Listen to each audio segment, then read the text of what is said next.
పరమేశ్వరుడు గౌతమ మహర్షికి సాక్షాత్కరించి అరుణాచల క్షేత్రమునందు జరగవలసినటువంటి పూజా విధానాన్ని ఉపదేశం చేసినప్పుడు అరుణాచల క్షేత్రమునందు ప్రదక్షిణము అత్యంత ప్రధానమైన ప్రాముఖ్యమైన విషయంగా ఆయన నిర్ధారణ చేశాడు. ప్రదక్షిణము అన్న మాటని కొంచెం జాగ్రత్తగా పట్టుకునే ప్రయత్నం చెయ్యాలి. ఎందుకంటే మీరు చూడండి, ఎప్పుడైనా ప్రదక్షిణము అన్నదాన్ని వేరుగా వాడరు. ప్రదక్షిణ నమస్కారాలు అంటారు. ప్రదక్షిణం ఎప్పుడు పూర్తవుతుంది? నమస్కారంతో పూర్తవుతుంది. ప్రదక్షిణము నమస్కారము అవిభాజ్యము, రెండు వేరు చేయడం కుదరదు. క్రియారూపంగా చూసినప్పుడు ప్రదక్షిణం నమస్కారం కన్నా వేరైనప్పటికీ నమస్కారం చెయ్యడానికి యోగ్యమైనటువంటి వస్తువు పట్ల గౌరవ భావమును ప్రకటనం చేయడంలో ప్రదక్షిణం కూడా నమస్కారమునందు అంతర్భాగమైపోతుంది. అసలు ప్రదక్షిణము అన్న మాట ఎందులోంచి ఉద్భవించింది, ఏ భావనలోంచి పుట్టింది అంటే దక్షిణ అంటే కుడి భాగం. మనం కుడివైపు ఏది ఉంచామో అది పరమ పూజనీయమైన వస్తువు, అత్యంత గౌరవమైన వస్తువు అని పేరు, గుర్తు. నేను ఏకకాలమునందు రెండు వస్తువులను పట్టుకోవలసి వచ్చింది అనుకోండి, పరమ ప్రధానమైన వస్తువు, గౌరవింపబడవలసినటువంటి వస్తువుని కుడి చేతి వైపు ఉంచుకోవాలి. అంత గౌరవించవలసినది కాదు అని అనిపించింది అనుకోండి, ఎడం చేతి పక్కన పెట్టుకుంటారు. ఒక ఈశ్వరమూర్తిని నా చేతిలో ఎవరో పెట్టారనుకోండి, దాన్ని ఎడం చేతి వైపు పెట్టకూడదు, దాన్ని కుడి చేతి వైపు ఉంచాలి. అంటే అది పూజనీయమైనది. అందుకే పూజ చేసేటప్పుడు భగవన్మూర్తులు ఎప్పుడు ఎదురుగుండా ఉండవు. అసలు పూజ యందు కానీ దర్శనమునందు కానీ దేవాలయంలో దర్శనం చేసినప్పుడు కానీ అభిముఖ పూజ ఉండదు. భగవంతుడికి ఎదురుగుండా కూర్చోకూడదు. ఎందుకు కూర్చోకూడదు అంటే ఒక్కటే కారణం, ఈశ్వరుడు పరమతేజోమూర్తి. ఆయన యొక్క స్వరూపమే తేజస్సు, కాంతి. దానికి ఒక లక్షణం ఉంటుంది, అది ఎదుటివారి కాంతిని లాక్కుంటుంది. ఆ లక్షణం ఉన్న కారణం చేత ఈశ్వరుడికి అభిముఖంగా కూర్చుని పూజ చేస్తే తేజస్సు క్షీణిస్తుంది. అందుకని అభిముఖ పూజ లేదు. అద్వైత భావన చేత అంతా ఒక్కటైనా కర్మ చేసేటప్పుడు, క్రియ చేసేటప్పుడు భేదం ఉంటుంది. అందుకని ఈశ్వరుణ్ణి కుడి చేతి వైపు ఉంచుకుని తాను కూర్చోవాలి. ఈశ్వరుడు కుడివైపునుంటే తానెటు కూర్చోవాలి? తను ఎప్పుడూ ఆరాధనా సమయమునందు తూర్పు దిక్కుని చూడాలి. తూర్పుని చూస్తూ తాను కూర్చుంటే భగవన్మూర్తులు ఉత్తర దిక్కుగా చూస్తాయి. అప్పుడు పువ్వు పడేటప్పుడు కుడి చేతిని కదిపితే పడుతుంది. ఇలా కుడి చేతి వైపు పళ్ళెంలోంచి పువ్వులు ఇలా అంటున్నారనుకోండి, ఆ పువ్వులు ఈశ్వర మంటపం వైపుకు పడుతుంటాయి, ఈశ్వర పాదముల మీద పడతాయి. ఆయన కుడివైపు ఉంటాడు, మనం తూర్పుని చూస్తూ ఉంటాం. పూజా పరికరములు కుడి చేతి వైపు ఉంటాయి. అసలు ఎడం చేత్తో అందుకోవలసిన అవసరం, ఎడం చేత్తో ముట్టుకోవలసిన అవసరం ఇక ఉండదు. పూజలో ఒక్క కుడి చేత్తోనే చేస్తారు. ఎప్పుడైనా ఏదైనా బరువైనదైతే కుడి చేతితో పట్టుకుని ఎడం చేతి యొక్క బలాన్ని కలుపుతారు తప్ప కుడి చేతితో మాత్రమే ఉపయోగించడానికి కారణం, అవతల ఎవరిని మీరు ఆరాధన చేస్తున్నారో ఆయన పరమ గౌరవనీయుడు. మన జీవితానికి అంతటికీ కూడా ఆయనే ధ్యేయమైన వాడు అని చెప్పడం కోసమని కుడివైపుకు ఉంచుతారు. మీరు అలా ప్రయత్నం చెయ్యవలసిన అవసరం లేకుండా, అంటే పూజామందిరం ఏదో మీ కుడి చేతి వైపుకుంది అన్న భావన చెయ్యవలసిన అవసరం లేకుండా మీరు తూర్పుకి తిరిగి కూర్చున్నారనుకోండి, తూర్పుకి తిరిగి కూర్చున్నాడు అంటే సద్భావనతో ఈశ్వరుణ్ణి మనసులో స్మరిస్తూ ఉన్నాడు అని గుర్తు. తూర్పుకి తిరిగి కూర్చుని ఉన్నాడు అనుకోండి, అప్పుడు దక్షిణం. మీరు చూడండి, తూర్పుకి తిరిగితే కుడి చేతి వైపు ఏ దిక్కు అన్నాను అనుకోండి దక్షిణం, ఎడం చేతి వైపు ఉత్తరం, వెనక వైపు పశ్చిమం కదా.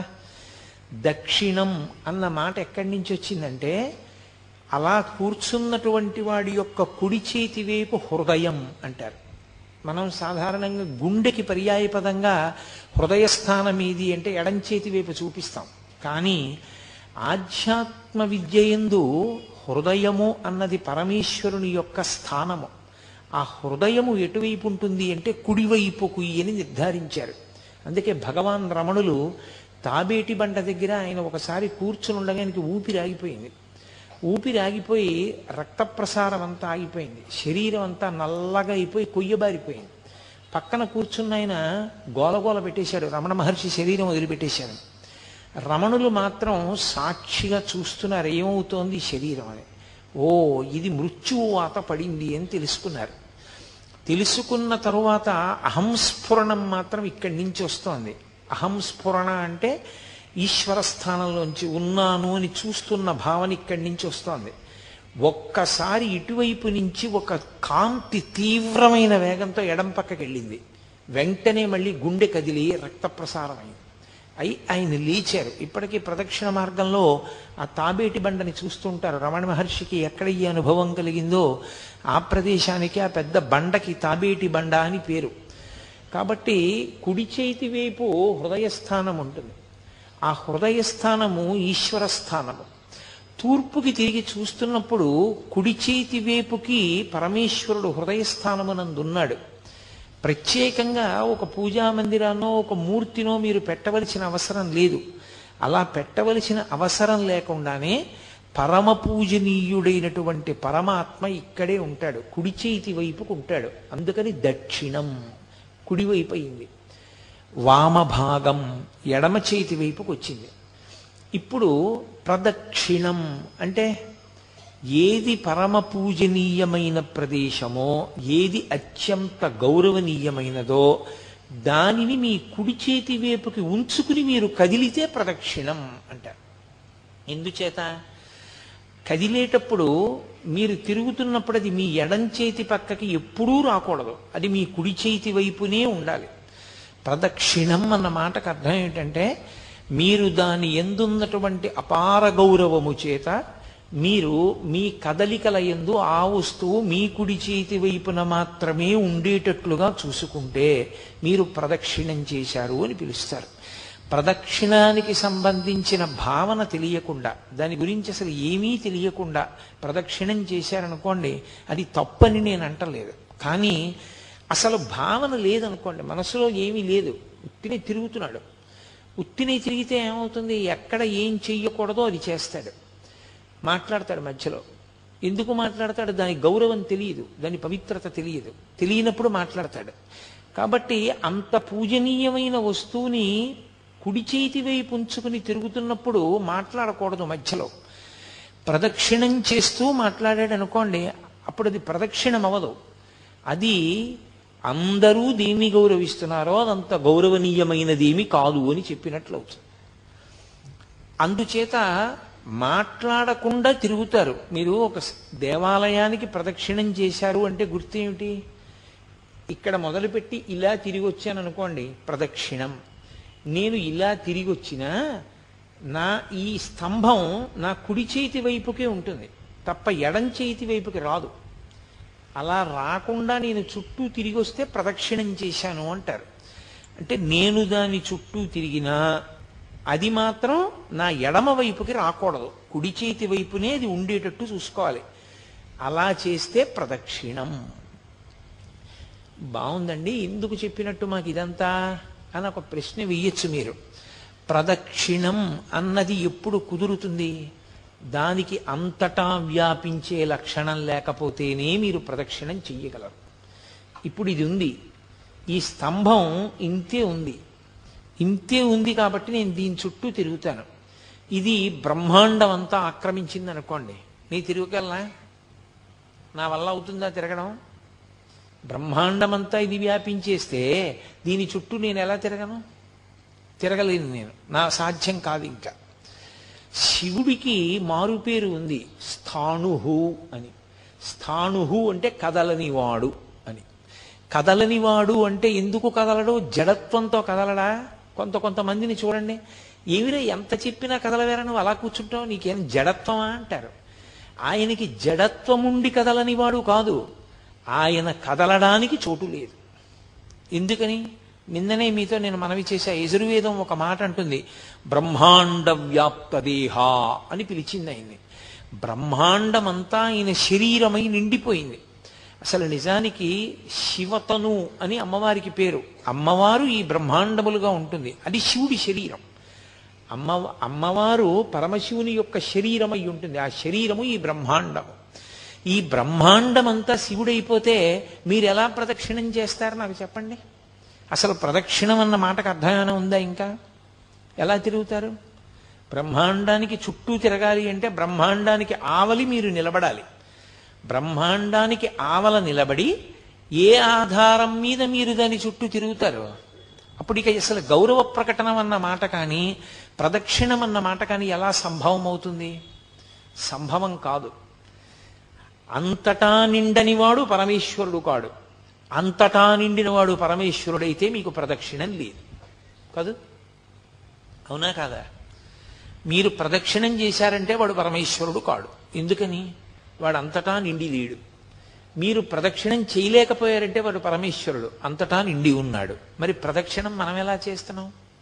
మరి గిరి ప్రదక్షిణం అన్న మాట ఎలా వచ్చింది స్కాంద పురాణంలో? అంటే అసలు ప్రదక్షిణం చేసేటటువంటి వానికి ఉండవలసిన మొట్టమొదటి భావన అది.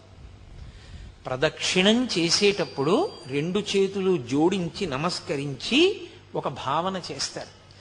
ఏమిటా భావన? అంతటా నిండిన పరమాత్మ నేను ఆయన చుట్టూ తిరగడానికి ఆనుకూల్యత వహించి ఒక రూపంగా ఆయన కిందకి దిగొచ్చాడు. తక్కువగా దిగిపోయాడు ఆయన. దిగిపోయి ఇప్పుడు తిరుగు నా చుట్టూ అన్నాడు. ఇప్పుడు తిరుగు నా చుట్టూ అన్నాడు కాబట్టి తిరగగలుగుతున్నారు. లేకపోతే ఎలా తిరుగుతారు? తిరగడం సాధ్యం కాదు. అంతటా నిండిపోయినటువంటి పరమేశ్వరుడు ఒక లింగ రూపాన్ని ధరించాడు. ధరించి తిరుగు నా చుట్టూ అన్నాడు. ఇప్పుడు తిరగగలిగారు. అందుకే భగవాన్ రమణులు కూర్చునుంటే ఒకరు వచ్చి ఆయనకి ప్రదక్షిణం చేశారు. ఏం చేస్తున్నారన్నారు అంటే ఆ రమణులతో ఆయన అన్నాడు, మీకు ప్రదక్షిణం చేశానన్నాడు. మీరు నాకు ప్రదక్షిణం చెయ్యగలరా అన్నారు రమణ మహర్షి. ఆయనకి అర్థం కాలేదు. మీరు నాకు ప్రదక్షిణం చెయ్యగలరా అన్న మాటకు అర్థం ఏమిటో తెలుసా? నేను ఆత్మని, నేను శరీరాన్ని కాను. ఆత్మ అంతటా నిండిపోయింది. మీలో ఉన్న ఆత్మ నాలో ఉన్న ఆత్మ కన్నా భేదం కాదు. కానప్పుడు ఒకటైన వస్తువు తన చుట్టూ తాను ఎలా తిరుగుతోంది? ఎలా ప్రదక్షిణం చేస్తారు? పోనీ మీరు నా వద్ద తెలుసుకోవలసిన వారిగా కొంచెం తక్కువలో ఉన్నారు, నేను ఎక్కువలో ఉన్నాను అనుకుంటే వ్యోమవత్వ్యాప్త దేహాయ దక్షిణామూర్తయే నమః. ఆకాశమంతా నిండిపోయినటువంటి స్వరూపం లాంటి వాడు గురువు. ఆ గురువు చుట్టూ ఎలా తిరుగుతావు నువ్వు? గురువుకి పరబ్రహ్మానికి అభేదం. గురుర్బ్రహ్మ గురుర్విష్ణు గురుర్దేవో మహేశ్వర గురు సాక్షాత్ పరబ్రహ్మ తస్మై శ్రీ గురవే నమః. మరి ఎలా తిరుగుతాం అంటే ప్రదక్షిణం చేసేటప్పుడు ఉండవలసిన మొట్టమొదటి భావన ఏమి అంటే నా యందు అనుగ్రహంతో అయ్యో వీడు నా చుట్టూ తిరుగుదాం అనుకుంటున్నాడు, నేను బ్రహ్మాండ రూపంగా ఉండిపోతే వీడు నా చుట్టూ ఎలా తిరుగుతాడని సర్వేశ్వరుడు కుదించుకుని ఒక మూర్తి రూపంలోకి వచ్చి నించున్నాడు. వేదాహమేతం పురుషం మహాంతం ఆదిత్యవర్ణం తమసస్తు పారే సర్వాణి రూపాణి విచిత్య ధీరా నామాని కృత్వాభివదన్ యదాస్తే అంటుంది వేదం. ఒక పేరుకి దొరికేటట్టుగా మాంసనేత్రము చేత చూడబడడానికి వీలుగా ఆయన దిగి వచ్చాడు. దిగి వస్తే అప్పుడు ఆయన చుట్టూ మీరు తిరగగలరు. అంటే పరమేశ్వరుడి వ్యాపకత్వం ఎంత గొప్పదో సౌలభ్యం అంత గొప్పది. ఆ సౌలభ్యము ఉంది కాబట్టి మీరు ప్రదక్షిణం చెయ్యగలుగుతున్నారు. ఇప్పుడు ఆ సౌలభ్యాన్ని మీరు ఊహించారనుకోండి, మీకు భగవంతుని యొక్క కారుణ్యము అర్థమై ఆయన పట్ల మీకు ఒక గొప్ప అనుబంధం ఏర్పడుతుంది. ఆ అనుబంధంతో మీరు తిరుగుతున్నప్పుడు అసలు నాకు అవకాశం లేదు, ఆయన అవకాశం ఇచ్చాడు. ఆయన అవకాశం ఇచ్చి తిరగరా అంటే నా దృష్టి ఇంకో దాని మీద పెట్టి ఇంకోటి మాట్లాడుతూ ఎలా తిరుగుతాను, ఎలా అపచారం చేస్తాను? కాబట్టి నేను ఆయన మీదే దృష్టి పెట్టి తిరుగుతాను. అందుకని మౌనం వచ్చింది ప్రదక్షిణల్లో. ప్రదక్షిణమునందు మౌనము రావడానికి కారణం ఏమిటి అంటే ఆయన అనుగ్రహము ఉన్నది కనుక. ఆయనకి చీకాకు కలిగిందనుకోండి, నా యథారూపాన్ని పొందుతున్నాను అన్నాడు అనుకోండి, ఇక మీకు ప్రదక్షిణం ఏది? అందుకని ఆయన అనుగ్రహాన్ని నిలబెట్టుకోవడానికి మీరు అంత జాగ్రత్తగా ప్రదక్షిణం చెయ్యాలి. ప్రదక్షిణం చేసేటప్పుడు ఒక నియమం చెప్తారు. ప్రదక్షిణం చేసేవాళ్ళు ఎలా ప్రదక్షిణం చెయ్యాలి అంటే, నూనె బిందె ఒకటి ఒలికిపోయి నేల మీద నూనె పడిపోతే నిండు గర్భిణి ఇంకొక గంటలోనో 2 గంటల్లోనో ప్రసవం అయిపోతుందన్న స్థితిని పొంది ఉన్నటువంటి గర్భిణి స్త్రీ చేతిలో ఒక గిన్నె పట్టుకుని గిన్నె నిండా తైలంతో ఉన్న పాత్ర పట్టుకుని, అంటే దాని నిండా నూనె పోసుకొని చుక్క కింద పడకుండా నడుస్తోంది అనుకోండి, కింద నూనె, నున్నటి నేల, నిండు గర్భిణి, చేతిలో తైలపాత్ర, ఎంత జాగ్రత్తగా అడుగు వేస్తుందో అంత జాగ్రత్తగా అడుగు వేయాలి. ఎందుకని? లేకపోతే లోపల ఉన్న వాడికి పదఘట్టన ప్రకంపనలు తెలుస్తాయి. అది అపచారమైన పట్ల. ఇప్పుడు ఇందాక నేను గభాలన వేదిక మీదకి వచ్చాను, ఇది ఏమైంది? కింద పడింది. ఎందుకని? నా పదఘట్టనల ప్రకంపనలు ఇది పుచ్చుకోలేకపోయింది, ఇది కింద పడింది. మీరు పదఘట్టనలు చేస్తూ నడుస్తున్నారనుకోండి, చేస్తే లోపల ఉన్న మూర్తికి ఇబ్బంది కలుగుతుంది. అందుకని నిశ్శబ్దంగా ప్రశాంతంగా నడవాలి. భక్తి ఉద్దీపనమైతే భగవన్నామం చెప్పచ్చు. నర్తన చేస్తూ ప్రదక్షిణం చేసేవాళ్ళు ఉంటారు. నృత్య ప్రదక్షిణము అని ఈశ్వరుని యొక్క ఆరాధనా క్రమంలో అదొక భాగం. నృత్యం చేస్తూ ప్రదక్షిణం చేస్తారు, పాట పాడుతూ ప్రదక్షిణం చేస్తారు, సంగీత వాద్యాన్ని మోగిస్తూ ప్రదక్షిణం చేస్తారు, మౌనంగా ప్రదక్షిణం చేస్తారు. తప్ప లౌకికమైన మాటలు మాట్లాడుతూ ప్రదక్షిణం లేనే లేదు అసలు. కాబట్టి అసలు మాట్లాడుతూ ప్రదక్షిణం చేశాడు అంటే వాడికి ప్రదక్షిణం గురించి ఏమీ తెలియదు అని గుర్తు. ఎందుకు ప్రదక్షిణం చేస్తారు? ప్రదక్షిణం చేయడం దేనికోసం అంటే నమస్కారం చేయడం కోసం. మీరు ఎక్కడ మొదలు పెట్టారో అక్కడికి తిరిగి వచ్చేసేయాలి, తిరిగి వచ్చి నమస్కారం చెయ్యాలి. ఆ నమస్కారం చేసేటప్పుడు పరమేశ్వర మూర్తి తూర్పుని కానీ పశ్చిమాన్ని కానీ చూస్తే మీరు ఉత్తరానికి తిరిగి నమస్కారం చేయాలి. ఒకవేళ ఈశ్వరమూర్తి ఉత్తరాన్ని కానీ దక్షిణాన్ని కానీ చూస్తే మీరు తూర్పుకి తిరిగి నమస్కారం చేయాలి. తూర్పుని ఉత్తరాన్ని తప్ప మీరు నమస్కారం చేసేటప్పుడు మీరు దక్షిణాన్ని పశ్చిమాన్ని చూడకూడదు, చూడకుండా నమస్కారం చెయ్యాలి. అందుకని ప్రదక్షిణ నమస్కారములు అంటారు. ప్రదక్షిణము తర్వాత వచ్చేది నమస్కారం.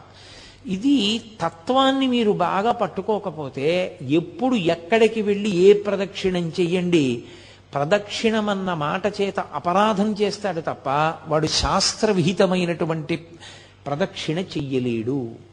ఇందుచేత ప్రదక్షిణము కదలిక, నమస్కారము కదలికలు ఆగిపోతాయి. మీరు గమనించండి, ప్రదక్షిణంలో ఏం చేస్తాను? నేను కదులుతాను. పొద్దున్నే నేను అయ్యప్ప స్వామి దేవాలయంలో ప్రదక్షిణం చేశాను, గోపూజకి వెళ్ళి. ప్రదక్షిణం చేస్తున్నంతసేపు కదులుతాను, మెల్లగా నడుస్తూ ఉపాలయాలన్నీ దర్శనం చేసి ప్రధానమూర్తి దర్శనానికి వెడతాం. వెళ్ళి ప్రధానమూర్తి దర్శనం చేసినప్పుడు ఏం చేస్తాను? ఆగిపోతాను. ఇక అక్కడ కదలికలు ఉండకూడదు. ఆగిపోయి నమస్కారం చేసి సాష్టాంగము అంటే భూమి మీద పడిపోతాడు. పురసా శిరసా దృష్ట్యా మనసా వచసా తథా పద్భ్యాం కరాభ్యాం కర్ణాభ్యాం ప్రణామోష్టాంగముచ్యతే అని 8 అవయవములు తగిలేటట్టుగా నేల మీద పడి నమస్కరించాలి పురుషుడైతే. స్త్రీ అయితే పంచాంగ నమస్కారం, వాళ్ళు నేల మీద పడి నమస్కారం చేయకూడదు. కాబట్టి ఇప్పుడు నమస్కారం చేస్తే కదలికలన్నీ ఆగిపోవాలి కాసేపు. దాని రహస్యం ఏమిటో తెలుసా? ఎందుకు ప్రదక్షిణ నమస్కారాలు వచ్చాయో తెలుసా? ప్రదక్షిణం చేసేటప్పుడు ఎంత మౌనంగా ఎంత జాగ్రత్తగా నడిచావో ధర్మాన్ని అంత జాగ్రత్తగా పట్టుకుని కదులుతూ ఉండాలి. ధర్మము ప్రతి క్షణం కదిలిపోతుంది. ఒక క్షణంలో ఉన్న ధర్మం ఇంకో క్షణంలో ఉండదు, ఒక చోట ఉన్న ధర్మం ఇంకొక చోట ఉండదు. ఇక్కడ నాది ఒక ధర్మం, మీది ఒక ధర్మం. మీరు శ్రోత, మీరు కదలకుండా వింటారు, నేను కొంత కదులుతూ ఉంటాను. నేను ఉన్నతాసనం మీద కూర్చుంటాను చెప్పేవాడిని కాబట్టి, వినేవాళ్ళు చెప్పేవాడి మీద గౌరవంతో అంతకన్నా క్రిందకి కూర్చుంటారు. ఇదే నేను నా కార్యాలయానికి వెళ్ళాననుకోండి, నా పై అధికారికి నమస్కారం చెయ్యాలి, అప్పుడు అది నా ధర్మం. అంతేకాని ఇక్కడ నేను నమస్కారాలు పుచ్చుకున్నాను కదా అని అక్కడ నేను నమస్కారం చేయనకూడదు, అక్కడ నాకు అది ధర్మం. ధర్మం అనుక్షణం మారిపోతుంది, ధర్మం ఒకలా ఉండదు. మారిపోతున్న ధర్మాన్ని ఒడిసి పట్టుకోవాలి. ఎక్కడ ఎలా ఉండాలో అలాగే ఉండాలి. ఎక్కడ ఎలా ఉండాలో అలా ఉండడంలో వైక్లభ్యం వచ్చిందనుకోండి, మీరు చిన్నవాళ్ల పట్ల తప్పు చేస్తే ఈశ్వరుడికి క్షమార్పణ చెప్పాలి, పెద్దవాళ్ల పట్ల తప్పు చేస్తే పెద్దవాళ్ళకి క్షమార్పణ చెప్పాలి.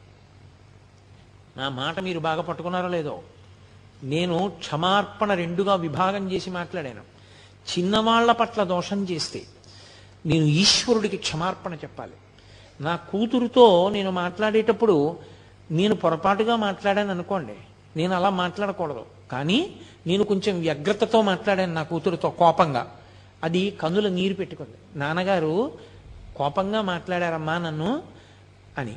ఇప్పుడు అమ్మ ఏమనుకోకురా, ఏదో అన్యథా ఆలోచనలో ఉన్నాను, ఆ వ్యగ్రతలో నిన్ను తొందరపడి గబుక్కుని అన్నానమ్మా, అలాగా నన్ను మన్నించు అనకూడదు. చిన్నపిల్లల దగ్గర అపరాధం చేసినటువంటి వాడు చిన్నపిల్లలకి క్షమార్పణ చెప్పకూడదు. తాను ఈశ్వర మందిరంలోకి వెళ్ళి క్షమార్పణ చెప్పాలి.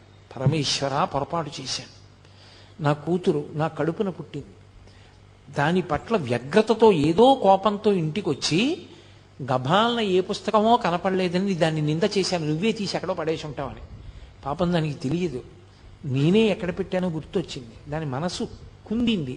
నాన్నగారు నన్ను అనవసరంగా అన్నారండి, నేను తప్పు చేశాను, దాని మనసు బాధ పెట్టాను, నన్ను క్షమించు అని ఈశ్వరుడికి క్షమార్పణ చెప్పాలి.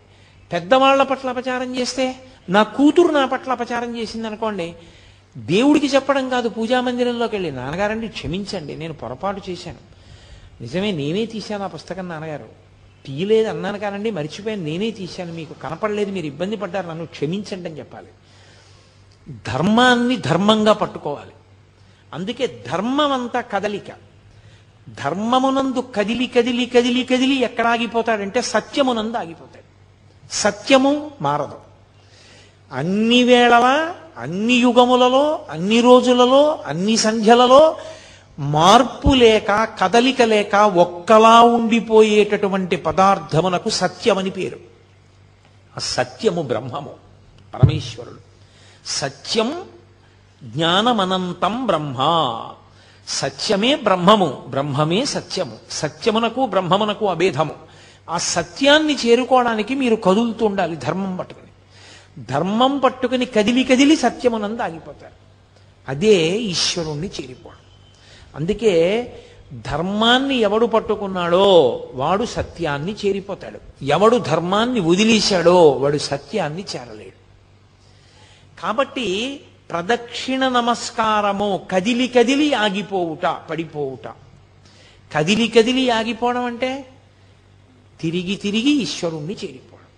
జన్మ జన్మలు ఎన్నో ఎత్తి జీవుడు శరీరాలు మార్చి మార్చి మార్చి మార్చి ప్రవేశించి ధర్మాన్ని పట్టుకోవడానికి వీలైనటువంటి మనుష్య జన్మలోకి ప్రవేశించి, ధర్మము అన్నిటికీ ఉండదు, మనుష్యునొక్కనికే ధర్మం, మిగిలిన వాటికి అన్నిటికీ కలిపి ఒకటే ధర్మం, పశుధర్మం. పశుధర్మో నమే ప్రీతిం అంటాడు వ్యాసుడు దేవి భాగవతంలో. పశుధర్మం అంటే దానికి ఏమీ ప్రమాణములుండవు. ఆకలేసింది మీరబడి తినేయడమే, తనకన్నా బలహీనమైన ప్రాణి చెనకేయడమే, తనకి కామం కలిగింది తన కడుపున పుట్టినటువంటి దూడైనా సరే దానితో సంభోగించడమే. మనుష్యునకు అలా కుదరదు, ఆయనకి ధర్మం ఉంది. ఎలా పట్టుకోవాలో అలా పట్టుకోవాలి. ఎలా పట్టుకోవాలో చెప్పేది ఎవరు? వేదం. ఇక రెండో పదార్థం లేదు. ధర్మం చెప్పడానికి లోకంలో అధికారం ఉన్నది ఎవరికి? గురువుకి కూడా లేదు. గురువు ఎప్పుడవుతాడంటే అచంచల విశ్వాసము వేదమునందుంటే. వేదం ఏం చెప్పిందో అది చెప్తేనే గురువు తప్ప గురువు గారు చెప్తే ధర్మం అవదు. వేదాన్ని గురువు గారు చెప్పారు కాబట్టి ధర్మం అవుతుంది. గురువు వేదం ఒక్కటే చెప్తాడు, వేదాంతర్గతమైన విషయమును మాత్రమే గురువు చెప్తాడు. అందుకే వేదమే ప్రమాణము, శృతి ప్రమాణం తప్ప వేరొకటి ప్రమాణము కాదు. ఆ వేదము ధర్మాన్ని చెప్పింది.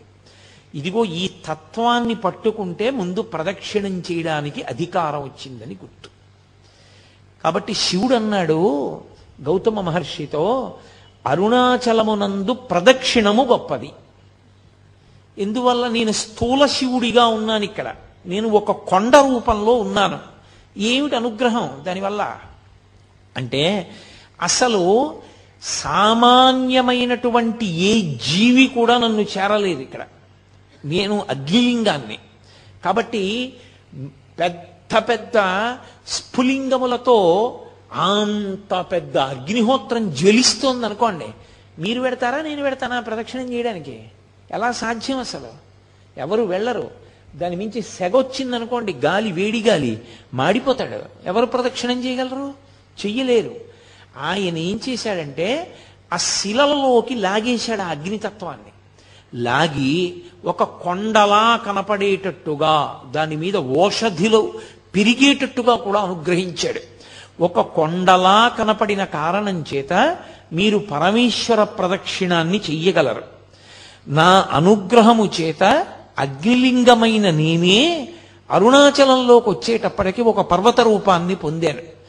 ఈ పర్వత రూపాన్ని పొందిన కారణం చేత ఇక్కడ ఎవరు ప్రదక్షిణం చేస్తానని నిర్ణయం చేసుకుని బయలుదేరుతాడో వాడు కొన్ని కోట్ల కోట్ల కోట్ల కోట్ల జన్మలెత్తితే తప్ప అసలు ఆ సంకల్పమును పొందడు. నేను నిన్ననే మీతో ఒక మాట మనవి చేశా. అరుణాచల ప్రవేశమునకు ముందు, అరుణాచల ప్రవేశము తరువాత అని జీవుడికి విభాగం చేస్తారు. అసలు వీడెప్పుడైనా అరుణాచలం వెళ్ళాడా చూస్తారు. అరుణాచలం వెళ్ళాడు, ఆ జీవుడి స్థాయి వేరు. అరుణాచలం వెళ్ళలేదు, ఆ జీవుడి స్థాయి వేరు. ఇప్పుడు అరుణాచల ప్రవేశం చేశాడు, గిరి ప్రదక్షిణం చెయ్యాలి, ఆ గిరికి ప్రదక్షిణం చెయ్యాలి తాను. ఆ కొండకి ప్రదక్షిణం అంటే శివుడికి ప్రదక్షిణమే. ప్రదక్షిణం అన్న మాటకు అర్థం మీరు బాగా గుర్తుపెట్టుకోవాలి. ఏ బిందువు దగ్గర మీరు బయలుదేరారో తిరిగి ఆ బిందువు దగ్గరికి వచ్చేయాలి. కుడి చేతి వైపుకి మీకు కొండ ఉండాలి, ఉండేటట్టుగా తిరిగి రావాలి. అలా తిరిగి వస్తే దానికి ప్రదక్షిణం అని పేరు. ఆయన అన్నాడు, కలియుగంలో ఈ అరుణాచల పర్వతం చుట్టూ ఎవరు ప్రదక్షిణం చేస్తారో వాళ్ళందరికీ కూడా 100 అశ్వమేధములు 100 వాజపేయములు చేసిన ఫలితం వేస్తాను. అశ్వమేధయాగం అసలు నిజానికి కలియుగంలో లేదు. కలియుగంలో అశ్వమేధయాగం సంకల్పం చెయ్యడానికి అధికారం లేదు, చెయ్యకూడదు. ఎందుకంటే నిషేధింపబడింది. అశ్వమేధయాగంతో సమానమైనటువంటిది ఒకటి ఉంది, అది చేస్తే అశ్వమేధయాగ ఫలితం ఇచ్చేస్తారు. వాడు అశ్వమేధయాగం చేశాడు అని ఫలితం ఇస్తారు. ఏదది? అనాథప్రేత సంస్కారం. అనాథప్రేతానికి సంస్కారం చేస్తే వాడు అశ్వమేధయాగం చేశాడు అని ఫలితం వేస్తారు. 100 అశ్వమేధయాగముల యొక్క ఫలితాన్ని గిరి ప్రదక్షిణం చేసిన వాళ్ళకి వేస్తానన్నాడు. 100 వాజపేయములు చేసినటువంటి ఫలితాన్ని గిరి ప్రదక్షిణం చేసిన వాళ్ళకి వేస్తానన్నాడు. అంటే దాని ఉద్దేశ్యం, అసలు అరుణాచలం అనేటటువంటి క్షేత్రం ఒకటి ఉంది, దానికి ఇంత ప్రాశస్త్యం ఉన్నది, పరమశివుని యొక్క పరిపూర్ణమైన అనుగ్రహం ఉన్నది, అక్కడికి వెళ్ళాలనేటటువంటి కోరిక పుట్టడం జరగదు. ఎందుకని? అసలు కొన్ని కోట్ల జన్మలెత్తితే తప్ప అరుణాచల పర్వతం గురించి తెలుసుకోడు. అరుణాచల వైభవం అన్న మాట వినడు. కాబట్టి పక్కన పెట్టేయి. విన్నాడు, అది మనసులో హత్తుకుని అరుణాచలంలోకి ప్రవేశిస్తానన్న మాట అన్నాడు పో, అహంకారం వదల్లేడు. ఏదో ఒకటి వెంట పెట్టుకుంటాడు. వెంట పెట్టుకుని నేనింత వాణ్ణని డాంబికానికి పోయాడా ఆయన లోపలికి రానివ్వడు. అహంకార పరిత్యాగం చేశాడా లోపలికి రానిస్తాడు. అందుకే అరుణాచలంలోకి వెళ్ళాడు అంటే వాడికి ఏదో అధికారం ఉంది, పరమేశ్వరానుగ్రహాన్ని పొంది ఉన్నాడని గుర్తు. అందుకే లోపలికి రానివ్వరు. అటువంటి క్షేత్రాల్లో పరమ ప్రఖ్యాతమైన క్షేత్రములు అరుణాచలము, కాశీపట్టణము, ఇవన్నీ. ఎందుకని? అగస్త్య మహర్షి స్కాంద పురాణంలోనే కుమార సంహితలో చెప్తారు, ఎన్నో క్షేత్రాలకు వెళ్ళి నమస్కారం చేసినటువంటి పుణ్యము పరీపాకమైతే కాశీపట్టణంలోకి రావడానికి అర్హత వస్తుంది. అసలు అన్ని క్షేత్రాలకి జీవుడు ఎప్పటి నుంచో వెడుతుంటే ఆ ఫలితం ఉంటే తప్ప కాశీలోకి వెళ్ళలేడు. కుదరదు, అవతలబమ్మన్నారు. ఇక అరుణాచలం తత్తుల్యం, అంత గొప్పది. అరుణాచల ప్రవేశము అంత తేలికైన విషయం కాదు. కాబట్టి ప్రదక్షిణం అన్న మాటకు అర్థం ప్రదక్షిణం. స్కాంద పురాణాన్ని ఆధారం చేసుకుని భగవాన్ రమణులు అందరికీ చెప్తూ ఉండేవారు. ఎవరు అరుణాచలం వెళ్ళినా రమణుల దర్శనానికి వెళ్ళేవారు. ఆయన అనేవారు, మీరు గిరి ప్రదక్షిణం చేశారా అని అడిగేవారు. చెయ్యలేదు, వెళ్ళండి గిరి ప్రదక్షిణం చెయ్యండి అనేవారు. కొంతమందితో ఆయన గిరి ప్రదక్షిణం చేశారా అంటే వెడుతున్నాం అనేవారు. ఓ 2 గంటలు అయ్యేటప్పటికి మళ్ళీ కనపడేవారు. వెళ్ళారా? వెళ్ళొచ్చేసామండి అనేవారు. ఎలా వెళ్ళారు? 14 మైళ్ళు. ఎలా పెడతారు అంత తొందరగా అంటే? గుర్రబండి మీద వెళ్ళామండి అనేవారు. ఆయన నవ్వి అనేవారు, ప్రదక్షిణ ఫలితం గుర్రాందా మీదా అనేవారు. ప్రదక్షిణం గుర్రం చేసింది, నువ్వు గుర్రం మీద ఎక్కి కూర్చున్నావు, నీకెక్కడి నుంచి వస్తుందా ఫలితం? రాదు. కాబట్టి నువ్వు నడిచి వెడితే నువ్వు ప్రదక్షిణం చేసినట్టు. ఒకానొకప్పుడు ధర్మకేతు అని ఒక మహారాజు, ఆయన గుర్రం మీద ప్రదక్షిణం చేస్తుంటే ఆ గుర్రం బడలిపోయి కింద పడిపోయింది. పడిపోయి అది అంతర్ధానం అయిపోయింది. ఇదేడు గుర్రం అంతర్ధానం అయిపోయింది అనుకున్నాడు. ఆ గుర్రం ప్రదక్షిణం చేసిన కారణం చేత పరమేశ్వరుడు దాన్ని తన గణములలో ఒక గణానికి ఆధిపత్యం ఇచ్చాడు. అది కైలాసానికి వెళ్ళిపోయింది. అశరీర వాక్కు విని ఆ ధర్మకేతు బుద్ధి తెచ్చుకొని తాను కూడా ప్రదక్షిణం చేసి ఒక గణానికి ఆధిపత్యాన్ని పొందాడు పరమశివుడి దగ్గర. అరుణాచలంలో గిరి ప్రదక్షిణం అంటే అంత గొప్పది. మహర్షి అందుకే ఒక మాట చెప్తుండేవారు, ప్రదక్షిణం. ప్ర అంటే అరుణాచలము అంటే పరమశివుడే. కాబట్టి ఆ శివునికి ప్రదక్షిణం చెయ్యడంలో పాపములు కాలిపోతాయి. ఈ మాటని మీరు కొంచెం జాగ్రత్తగా అర్థం చేసుకోవాల్సిమండి. శాస్త్రంలో ఒక లక్షణం ఉంది, పాపము పరిహారమగుట అన్న మాట ఉండదు. పాపాలు పోవడం అన్నది ఉండదు. మీరు ఒకసారి పాపం చేశారనుకోండి, మీరంటే మనం అనుకోండి, నేను ఏదో ఉపన్యాసం చెప్తున్నాను కాబట్టి మీరు అంటూ ఉంటాను, ఒకరిని ఉద్దేశించి మాట్లాడేటప్పుడు అలా అనడం స్వాభావికమైన విషయం. అంతేగాని అది మీరందరూ పనికిమాలిన వాళ్ళు, నేను ఒక్కడిని పనికొచ్చేవాడిని అని కాదు దాని ఉద్దేశ్యం. ఇన్ బిట్వీన్ ది లైన్స్ అంటారు, అర్థం బద్ధం లేకుండా అలా అర్థం చేసుకోకూడదు ఉపన్యాసాన్ని. మీరంటే నేను కూడా అందులో మనం అని మాట్లాడడం అన్ని వేళలా సాధ్యం కాకపోవచ్చు. ప్రదక్షిణం చేయడంలో పాపనాశనము అన్న మాటకి గొప్పతనం ఎందుకు వచ్చిందంటే, ఒక పాపం చేస్తే ఆ పాపం పోదు, అది అలా ఉంటుంది. అది అలా ఉండి ఫలితాన్ని ఇస్తుంది. పుణ్యం చేశారనుకోండి, పాపం చేశారనుకోండి, పాపం పుణ్యాన్ని కొట్టదు, పుణ్యం ఉంటుంది. పాప పుణ్యములు రెండూ ఏకకాలంలో అనుభవించవచ్చు. ఎప్పుడు భయంకరమైన పాపములు చెయ్యలేదని గుర్తు ఏమిటంటే, పాపము పుణ్యము ఏకకాలమునందు అనుభవిస్తూ ఉంటాడు. పుణ్యం ఉంది, బోలెడన్ని పళ్ళు పుచ్చుకుంటూ ఉంటాడు. ఎందుకు పుచ్చుకుంటాడు? ఆయన మీద గౌరవంతో పట్టుకొచ్చి ఇస్తూ ఉంటారు పళ్ళు. ఆయనేం అడిగాడని కాదు దాని ఉద్దేశ్యం. కానీ ఆయనకు ఒక పాపం ఉంది గతంలో చేసింది, అది ఆయనకి షుగర్ రూపంలో ఉంది, మధుమేహ రూపంలో. ఆయన ఒక్క పండు తినడం, నవనవనవలాడిపోతున్నటువంటి పళ్ళు, అత్యంత వెలపెట్టి కొనవలసిన పళ్ళన్నీ ఆయన దగ్గరికి వస్తాయి. ఆయన మాత్రం ఒక్క పండు తినలేడు. తినలేకపోవడం పాప ఫలితం. చూసి కూడా అబ్బా ఎంత బాగున్నాయో అనుకుని అక్కడ పెట్టడమే, అది పాప ఫలితం. పుచ్చుకోగలగడం, ఆ గౌరవం పుణ్య ఫలితం. ఏకకాలమునందు అనుభవిస్తున్నాడా లేదా? అనుభవిస్తాడు. అది మహాపాతకం అనుకోండి, అప్పుడు అలా కలపరు, కుదరదు. దాని ఫలితం అది ఇవ్వడం మొదలు పెడుతుంది, దీని ఫలితం ఆగిపోతుంది, పుణ్య ఫలితం ఆగిపోతుంది. ఆగిపోగానే భయంకరమైనటువంటి స్థితిలోకి జారిపోతాడు. ఇదే సుందరకాండలో స్వామి హనుమ చెప్తారు, తదేవ ఫలమన్వేతి ధర్మస్య ధర్మనాశన ప్రాప్తం ధర్మఫలం తావద్భవతా నత్ర సంశయ అంటారు. పాపములను కాల్సరు, పాపం అలాగే ఉంటుంది.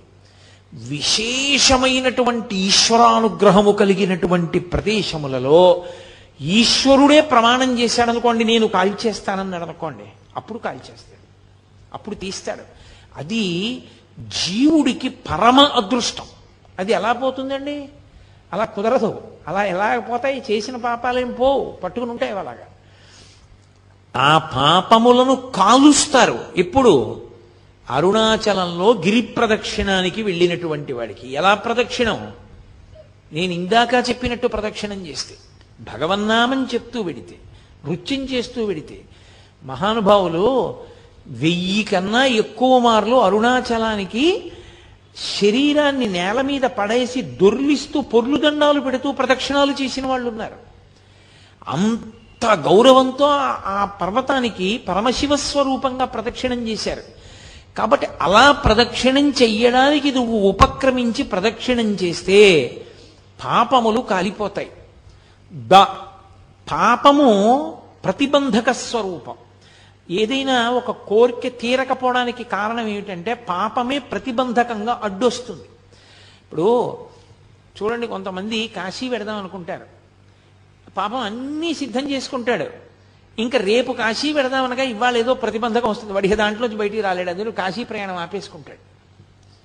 ఈశ్వరుణ్ణి ఏదో సేవిద్దాం అనుకుంటాడు, సేవించలేడు, వదిలిపెట్టవలసి వస్తుంది, పూజలోంచి లేచిపోవలసి వస్తుంది, ఒక్కొక్కసారి తప్పదు. అలా జరిగింది. ఒక దేవాలయానికి వెడదాం అనుకుంటాడు, ఎవరో వస్తారు, ఆయన్ని చూడగానే అయ్యో గుళ్ళోకి ఎడుతున్నాను అన్నా కూడా మనసు చిన్న చేసుకుని లోపల బాధపడుతున్నా పైకి వెకిలిన ఒకటి నవ్వి రెండంటూ తీసుకుని ఇంట్లోకి ఎడతాడు. ఆయన వెళ్ళిపోతారు, గుడి కట్టేస్తారు. అంత పరమపావనమైన తిథి నాడు దేవాలయానికి వెళ్ళడం లేదు. మంచి కార్యం, గుడికి వెళ్ళాలి, అనారోగ్యం, వెళ్ళలేడు. నేను శాస్త్రం చెప్తున్నానని గుర్తుపెట్టుకోండి. మీతో పాపము ప్రతిబంధకమై అడ్డొస్తుంది, మిమ్మల్ని చెయ్యనివ్వదు. ఆ మంచి పని అడ్డుపడి అప్పటికి మిమ్మల్ని అడ్డుపెట్టి తర్వాత తొలగుతుంది. కానీ కాలం దాటిపోతుంది. కాలం ఆగదుగా, కాలం వెళ్ళిపోతుంది. మీరు ఆ పుణ్యాన్ని సంపాదించుకోలేరు. సంపాదించకుండా అడ్డొస్తూ ఉంటుంది. అడ్డుపడినంత కాలం మీ కోరికలు తీరవు. పుణ్యబలం లేదు కాబట్టి మీ కోరికలు తీరే అవకాశం ఉండదు. కాబట్టి ఇప్పుడు పాపము కాలడం అంత గొప్పది. కోరికలను తీర్చుకోవడానికి, కోరికలంటే పనికి మాలిన కోరికలని కాదు నా ఉద్దేశంలో, జీవుడు అభ్యున్నతిని పొందడానికి ఏ కోరికలు మంచివో అటువంటి కోరికలు తీరడానికి అది కారణమవుతుంది. ఇప్పుడు నేను అమెరికా ప్రెసిడెంట్ అవ్వాలని ఒక ఆయన అడిగాడు. నాకు కొడుకు పుట్టాలండి అని ఒక ఆయన అడిగాడు. రెండూ కోరికలే, కానీ ఒక కోరిక పరమ ధార్మికం. మీరు మార్గం చెప్పచ్చు. అయ్యా మీకు కొడుకు పుట్టలేదా, ఓ పని చేయండి, మీకు సంతానం లేకపోతే ఫలానా దేవాలయాన్ని ఆశ్రయించండి అని చెప్పచ్చు. ఎందుకని? అది ధార్మికం, అది ఉండవలసిన కోరిక. సంతానం ఉండాలన్న కోరిక ఎవరికి ఉండదు? సంతానం లేకపోతే ఉత్తరగతులు ఉండవు. కాబట్టి మీరు సలహా చెప్పచ్చు. అమెరికా ప్రెసిడెంట్ ఎందుకు నీకు? అది అడిగిన వాడికి అవతల బొమ్మని చెప్పచ్చు. ఏ కోరిక తీర్చాలో ఏ కోరిక తీర్చకూడదో మనకే వివక్ష ఉన్నప్పుడు పరమేశ్వరుడికి ఉండదు. వాంఛితార్థ ప్రదాయిని, ఏ కోరిక తీరాలో ఆ కోరిక తీరుస్తాడు పరమేశ్వరుడు. దానికి అడ్డొచ్చినటువంటి ప్రతిబంధకాన్ని కాల్చేస్తాడు. అది ప్రదక్షిణంలో అంటే పాపము కాలుతుంది, ఇచ్చేస్తాడు. ఇప్పుడు కోరిక తీరుస్తాడు. కానీ ఒక ఇబ్బంది ఒకటి ఉంటుంది, ఒకటి ఉంటుంది వెనకాతల. అన్న మాటకు అర్థం ఏంటో తెలుసా? ఎప్పుడైనా సరే సంస్కృతంలో క్షకార ప్రయోగం చేశారు అంటే ఒకటే గుర్తు, అది చాలా మిమ్మల్ని ఇబ్బంది పెట్టేది అని గుర్తు. అందుకే సంస్కృతంలో ఏదైనా బాధతో కూడుకున్న విషయం చెప్పాలనుకోండి, అది చాలా కష్టమైన విషయం సుమండి అన్నది చెప్పవలసి వస్తే ఏం చేస్తారంటే శ్లోకంలో ఎక్కువ మార్లు వాడేస్తే మీరు ఆ శ్లోకం చూడగానే చాలా కష్టమైన విషయం ఎవరు అనుభవిస్తున్నారు అని మీరు గుర్తుపడతారన్నమాట. క్షితిక్షమా పుష్కర సన్నిభాక్షి యారక్షిత రాఘవ లక్ష్మణాభ్యాం సారాక్షసీభి వికృతేక్షణాభి సంరక్షిత సాంప్రతి వృక్షమూలే అంటారు మహర్షి. అన్నిసార్లు తిరిగింది అంటే సీతమ్మ ఎంత కష్టంలో ఉందో నువ్వు గమనించు. పక్కన వచ్చి కూర్చుంది. పాపం కాలింది, కోరిక తీరింది. ఎప్పటికీ? ఈ జన్మకి. ఒకటి ఉంది, అది చాలా పెద్దది. ఆ ఏమిటో తెలుసా? సంచితం. పర్వతాల కింద పడిపోయి ఉంటుంది. అంత పాపం ఏ 70 ఏళ్లలోనూ అనుభవించరా అంటే స్పృహ తప్పిపోతాడని పరమేశ్వరుడు కొంత పుణ్యం కొంత పాపం కలిపి పెట్టి పంపిస్తాడు.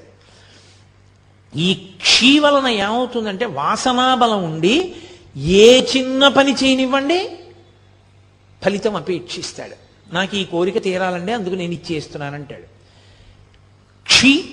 ప్రదక్షిణం చేసేటప్పుడు అన్న మాటకు అర్థం ఏమిటంటే, అన్న అక్షరానికి అర్థం కామ్యముతో కూడిన కర్మ నశిస్తుంది, దాని వలన చిత్తశుద్ధి కలుగుతుంది.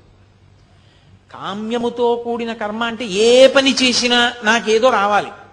ఏమంటే పొద్దున్న గోపూజ చూశాను, కదండి, నాకేమైనా వస్తుందా?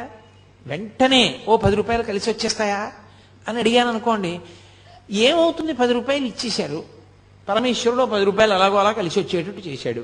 అయిపోయి ఎక్కడికో వెళ్ళారు, కాఫీ తాగారు, మీరు ఇద్దాం అనుకుంటుంటే మీ పక్కవాడు ఇచ్చేశాడు. అయిపోయిందా? మీ 10 రూపాయలు మిగిలిపోయిందా? చాలా. ఓ గోపూజ చూసిన ఫలితం ఓ 10 రూపాయలే. అదే ఎందుకు దిక్కుమాలిన ఫలితం? మీకు ఏం చేసుకుంటాం దాంతో? కామ్యముతో కూడిన కర్మలు చేయుట, ఇది చాలా ప్రమాదకరమైన విషయం. నేను చెప్పినంత తేలిక కాదు సుమండి. మీరు చూడండి, పుణ్యకర్మయే మీరు చేస్తూ వెళ్ళారనుకోండి, రోజు పుణ్యమే, వాడు ఏమి తప్పు చేయడు. కానీ మనసులో మాత్రం ఓ కోరిక, ఈ పుణ్యం అంతా నేను అనుభవించాలి, ఈ పుణ్యం అంతా అనుభవించాలి. ఇంత పుణ్యం చేసేసాడు, విపరీతంగా చేసేసాడు, చచ్చిపోయాడు, అయిపోయింది, ఈ శరీరం పడిపోయింది. ఏం చేయాలి పరమేశ్వరుడు? ఆ పుణ్యం నన్ను అనుభవింపచేయి, నా పుణ్యం అనుభవింపచేయి, ఆ పుణ్యానికి ఫలితం అని అడిగాడా? అడిగాడు కాబట్టి ఆ పుణ్యం అంతా అనుభవింపచేయాలా?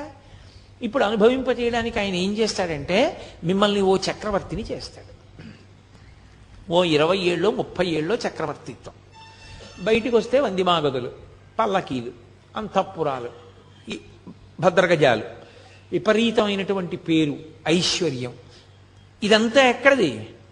80 ఏళ్ళు చేసిన పుణ్యం 20 ఏళ్ల చక్రవర్తిత్వంలో అయిపోయింది, సున్నా. నువ్వు పుణ్యాన్ని అనుభవించేయడంలో పోతుంది సుఖంగా. కాదు, నేను ఎందుకు చేస్తున్నానో తెలుసా ఈశ్వర? నేనేదో ఈ పుణ్యాన్ని ఫలితంగా అనుభవించడం కోసం కాదు, నాకు చిత్తశుద్ధినియ్యి, నిష్కామ కర్మ చేస్తాను, నాకు ఏ కోరిక లేదు. నేను ఎందుకు నిన్ను సేవిస్తున్నానంటే నిన్ను సేవించకుండా ఉండలేక ఇన్ని మాటలు, మళ్ళీ ఇప్పటికి ఎన్ని మాటలు పుట్టానో, ఎన్ని మాటలు చచ్చిపోయానో, ఇంకా వద్దు, ఇక నాకు పుట్టాలని లేదు, ఇక చావాలని లేదు, ఈశ్వర మార్గం చూపించు అని అడిగారు అనుకోండి, ఈ జన్మలో కాకపోతే కనీసం కొద్ది జన్మలలో పూర్తయిపోతుంది. ఎలా అయిపోతుంది అంటే చిత్తశుద్ధితో కూడినటువంటి స్థితి వలన జ్ఞానము కలుగుతుంది. ఆ జ్ఞానము వలన మోక్షం వస్తుంది. మోక్షం అంటే ఈశ్వరునిగా నిలబడిపోవుట, తన తత్వము, ఆత్మతత్వము ఎరుకలోనికి వచ్చుట, అనుభవములోనికి వచ్చుట, అద్వైత స్థితి అంటారు. అది క్షి, నిష్కామకర్మ చేత చిత్తశుద్ధి కలిగి నా పునరావృత్తి ఆగిపోవుట. ఇక పుట్టడు. అది ఈ జన్మలో అవ్వచ్చు, కొద్ది జన్మలలో అవ్వచ్చు, కానీ ఆగుతుంది, అటువైపుకి నడుస్తాడు. ఈ నాలుగింటిని ఇవ్వగలిగినది కనుక ప్రదక్షిణం, అందుకొచ్చింది ఆ మాట. కాబట్టి అది చిన్న చిన్న కోరికలు కోరుకుని ప్రదక్షిణం చెయ్యకు, నీకు అద్భుతమైన స్థితిని కల్పించగలదు. అందుకని నిష్కామముగా ఏ కోరిక లేకుండా ఆ క్షేత్రంలో స్థూల శివుని యొక్క రూపంలో ఉన్నటువంటి కొండకి గిరి ప్రదక్షిణం చెయ్యి అని. కాబట్టి ఆ ప్రదక్షిణ తత్వము అంత గొప్పదై కూర్చుంది. ఈ ప్రదక్షిణం చేయడంలో ఏ కారణానికి చేయనివ్వండి, బుద్ధి ఉందనుకోండి, ప్రదక్షిణ తత్వం అర్థం అవుతుంది. ఒక్కొక్కసారి బుద్ధి ఉండదు. ఆ ప్రాణికి తనంత తానుగా బుద్ధి ఉన్న ప్రాణి కాదు, కానీ అది ఎందుకో పరిగెత్తింది కొండ చుట్టూ. బుద్ధి లేని ప్రాణైనా దానికి ప్రదక్షిణం యొక్క విలువ తెలుసుకునే అవకాశం దాని ఉపాధికి లేకపోయినా అది పరిగెత్తింది కాబట్టి పరమేశ్వరుడు ఫలితం ఇస్తాడు. అది స్థూల శివుడుగా ఆయన రావడం వల్ల లోకానికి కలిగినటువంటి మహోపకారం. అలా ఆర్తి కలిగిన వాళ్ళకి చిన్న చిన్న విషయాల దగ్గర నుంచి పెద్ద పెద్ద విషయాల వరకు ఆయన అనుగ్రహించాడు ఆ ప్రదక్షిణ తత్వంలో. అందుకే కామ్యమునందు కూడా మీకు ప్రత్యేకంగా కోరి ప్రదక్షిణం చెయ్యక్కర్లేదు. ఆదివారం నాడు ప్రదక్షిణం చేశాడనుకోండి, ఆదివారం నాడు ప్రదక్షిణం చేసి వచ్చేస్తే సూర్యమండలాన్ని భేదిస్తాడు జీవుడు. శరీరం పడిపోయిన తర్వాత శరీర పతనానంతరము సూర్యమండలాన్ని ఛేదించి కైలాసంలో శివలోకానికి వెళ్ళి శివ సాన్నిధ్యమును పొందుతాడు. ఒక సోమవారం నాడు ప్రదక్షిణం చేశాడనుకోండి, జరామృత్యువులను దాటతాడు. జరామృత్యువు అంటే వృద్ధాప్యము, మృత్యువు. ఇదొక చిత్రమైనటువంటి విషయం. చాలామంది త్రిదళం త్రిగుణాకారం త్రినేత్రంచ త్రియాయుధం అంటుంటారు, కానీ అలా లేదు. అసలు యథార్థ పాఠం త్రియాయుషం అనుంది. త్రియాయుషం ఏకబిల్వం శివార్పణం. త్రియాయుషం అంటే 3 రకములైన ఆయుర్దాయాల్ని కోరుతారు. నేను వృద్ధాప్యాన్ని చూడాలని నేను కోరుకోవాలి. బాల్యము, కౌమారము, యవ్వనము దాటి నేను వార్ధక్యాన్ని చూడాలి అని అడగాలి. ఎందుకో తెలుసా? వార్ధక్యాన్ని చూడలేదు అంటే అపమృత్యువు. నా మనవల్ని ఎలా చూస్తాను? నా మనవల్ని చూసేశాను అనుకోండి, నేను నా 2వ తరాన్ని చూసేశాను. 2 తరాలు చూసేశాను అంటే లౌకికంగా నేను నా ఆయుర్దాయం చేత పరిపూర్ణంగా వంశంలో ప్రధానమైన మలుపులు చూసేశాను. ఇప్పుడు నేను వానప్రస్థానికి, ఈశ్వరుణ్ణి చేరుకోవడానికి, తపస్సు చేసుకోవడానికి వెళ్ళవచ్చు, అర్హత పొందుతాను. ముందే పడిపోయింది అనుకోండి శరీరం, అసలు ఇంకా కొడుకు లేడు, కొడుకుని చూడలేదు, తను చెయ్యవలసిన కర్తవ్యాలు పూర్తి చేయలేదు, అది అపమృత్యు దోషం అంటారు దాన్ని. అలా పడిపోకూడదు శరీరం. కాబట్టి అపమృత్యు దోషం పోవాలి అంటే జరా అంటే వృద్ధాప్యమునందు చింతతో అమ్మో ఇది పడిపోతుందేమో, అమ్మో ఇది పడిపోతుందేమో, అమ్మో ఇది పడిపోతుందేమో అని బెంగతో కాకుండా అమ్మో ఇది పడిపోకముందే చేసేయాలనేటటువంటి తాపత్రంతో చెయ్యగలిగినటువంటి స్థితిని పొంది తదనంతరము ఇక మళ్ళీ ఇంకొకసారి చావవలసిన అవసరం ఉండదు. అది ఆఖరి చావు. అంటే ఇంకోసారి పుట్టడని గుర్తు. పుడితే కదా చావడం. అది ఆఖరి వృద్ధాప్యం. ఆ ఆఖరి వృద్ధాప్యం భయంతో ఉండదు. ఆ ఆఖరి వృద్ధాప్యం త్వరతో ఉంటుంది.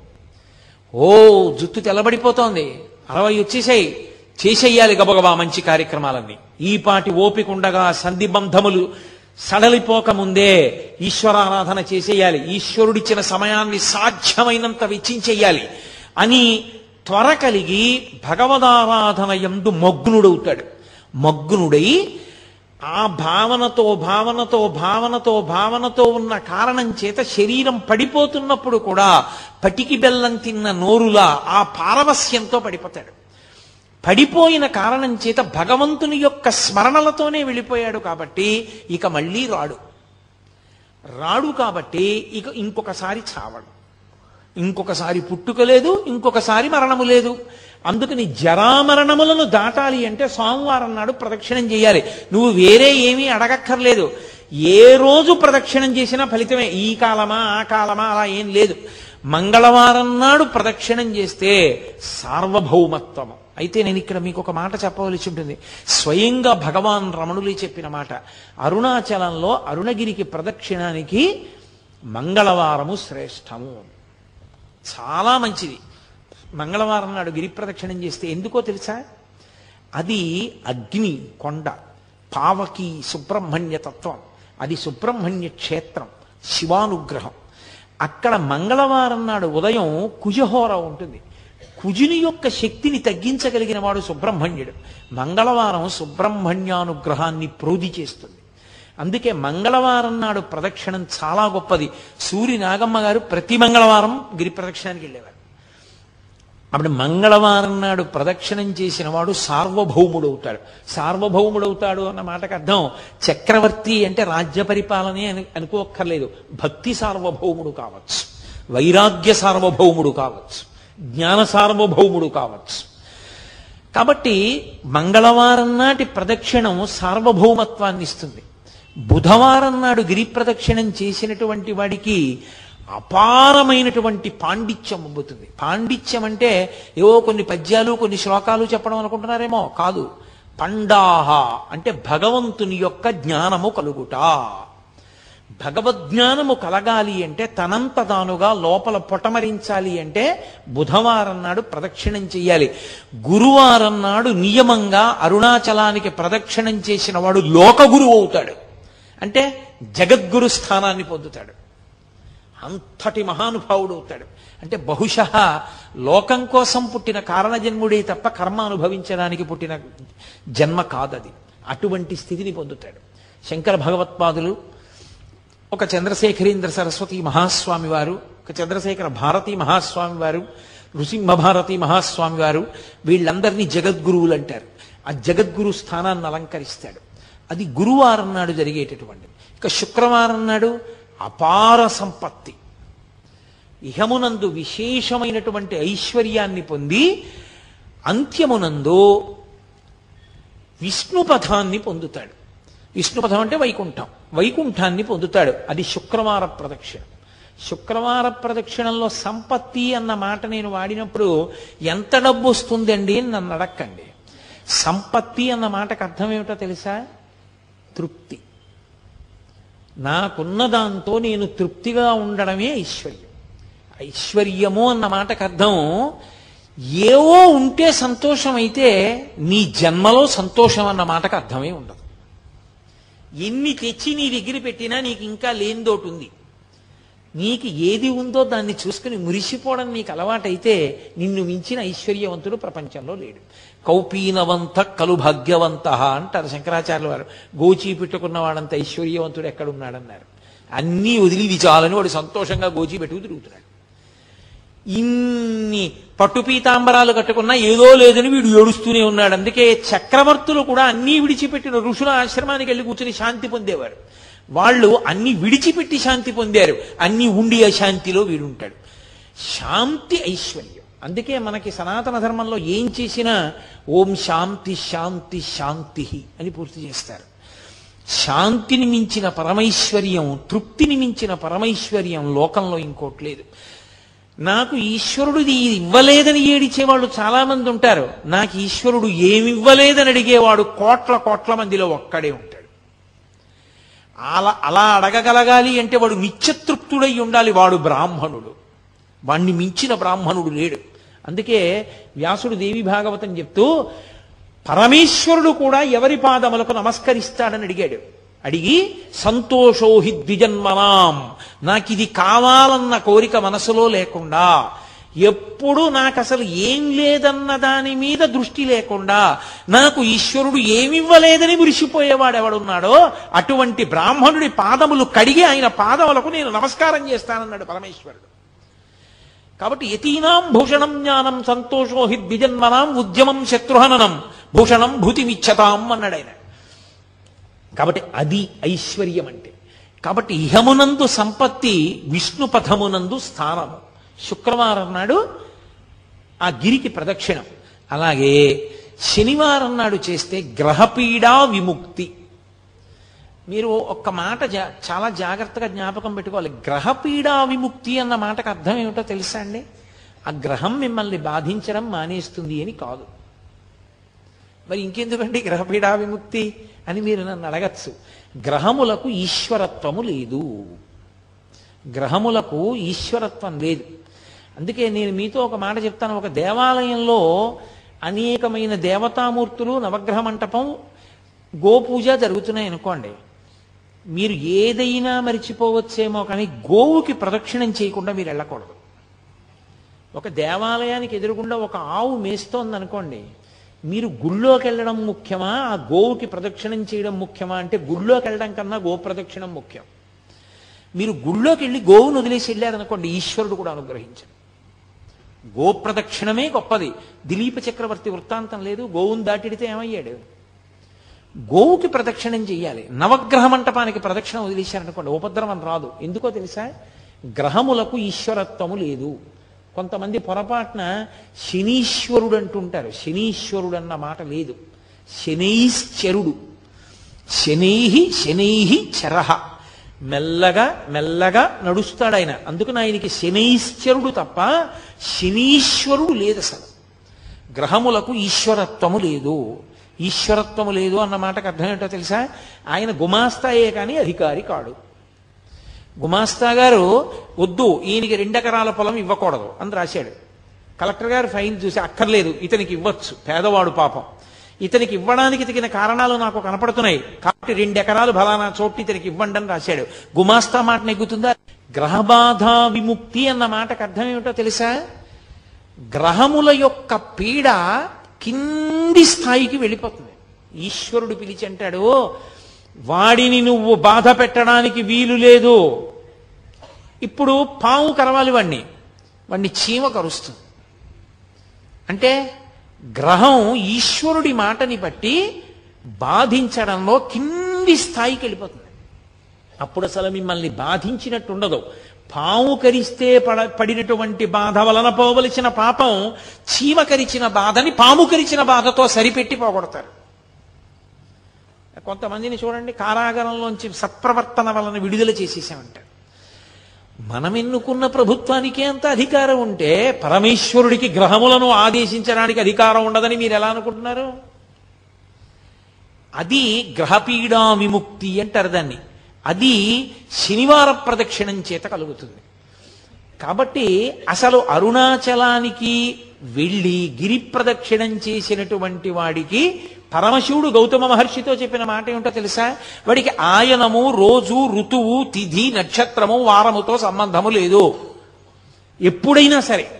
అయితే ఈశ్వరుని యొక్క అనుగ్రహము కాలమునందు విశేషమైతే ఉత్తరాయణ పుణ్యకాల ప్రవేశము, అలాగే ఒక గ్రహణ సమయమునందు, అలాగే ఒక పౌర్ణమి తిథి ఎందు, అటువంటప్పుడు ప్రదక్షిణం చేస్తే విశేష ఫలితము సంక్రమిస్తుంది.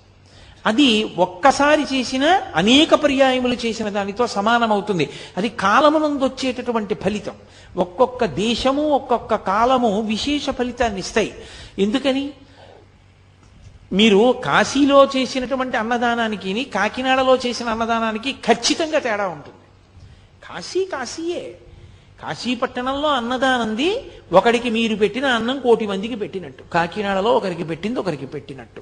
స్థలమునందు గౌరవమే. మీ ఇల్లే ఉందండి, అన్ని మీరు కట్టుకున్న గదులే. కానీ మీరు కట్టుకున్న గదులే అని మరుగుదొడ్లో అన్నం తింటారా? పూజ గదిలో నిద్రపోతారా? పడుకునే గదిలో పడుకుంటారు, పూజ గదిలో పూజ చేస్తారు, మరుగుదొడ్లో కాలకృత్యాలు తీర్చుకుంటారు. మీరు కట్టుకున్న ఇంట్లోనే మీరన్ని పనులు చేయకుండా ఒక పని ఒక చోటే చేస్తున్నప్పుడు పరమేశ్వరుడి చేత నిర్మింపబడిన భూమి యందు ఒక చోట ప్రత్యేకత ఉంటుందంటే ఆశ్చర్యం ఎందుకు? దాని తేజస్సు దాంది. అందుకే దేశము కాలము. కాబట్టి ఆయా కాలముల యందు గిరి ప్రదక్షిణం విశేష ఫలితాన్ని ఇస్తుంది. నేను మీతో ఒక మాట మనవి చేస్తాను నా వ్యక్తిగత అనుభవంతో. ఉత్తరాయణ పుణ్యకాల ప్రవేశం చేసినప్పుడు కనుమ పండుగ నాడు మీరు గిరి ప్రదక్షిణం చేస్తే మీరు ఎంత ఆనందాన్ని అనుభవిస్తారు. ఎందుకో తెలుసా? కనుమ పశు పండుగ. అసలు ఆ రోజున ఆవుల్ని, దూడల్ని, గుర్రాల్ని అన్నిటినీ అలంకారం చేస్తారు. చేసి వాటికి పాయసం వండి పెట్టాలి. అసలు మీరు అరుణాచలం వెళ్ళి కనుమ పండుగ నాడు అరుణాచలేశ్వరుడి దేవాలయానికి వెడితే భళ్ళాల మహారాజు గారు నిర్మాణం చేసినటువంటి పెద్ద నంది ఉంది. ఆ పెద్ద నందికి చిన్న నందికి అలంకారం చేస్తారు. అసలు ఎంత అద్భుతంగా ఉంటుందో. ఇక్కడ మనం శాకాంబరి అలంకారం ఎంత గొప్పగా చెప్తామో కనుమ పండుగ నాడు చేసే నందీశ్వర అలంకారం అలా ఉంటుంది. ఎందరో గతంలో కనుమ పండుగ నాడు ప్రదక్షిణం చేస్తుండేవాళ్ళం. ప్రతి ఇంటి ముందు గొబ్బిళ్లే. ఎక్కడ చూసినా ఆవులకి, దూడలకి అంత గొప్ప గొప్ప అలంకారం చేస్తారు. అంత గొప్పగా పాయసాన్నాలు నివేదనం చేస్తారు. ఎంత అద్భుతంగా ఉంటుందో.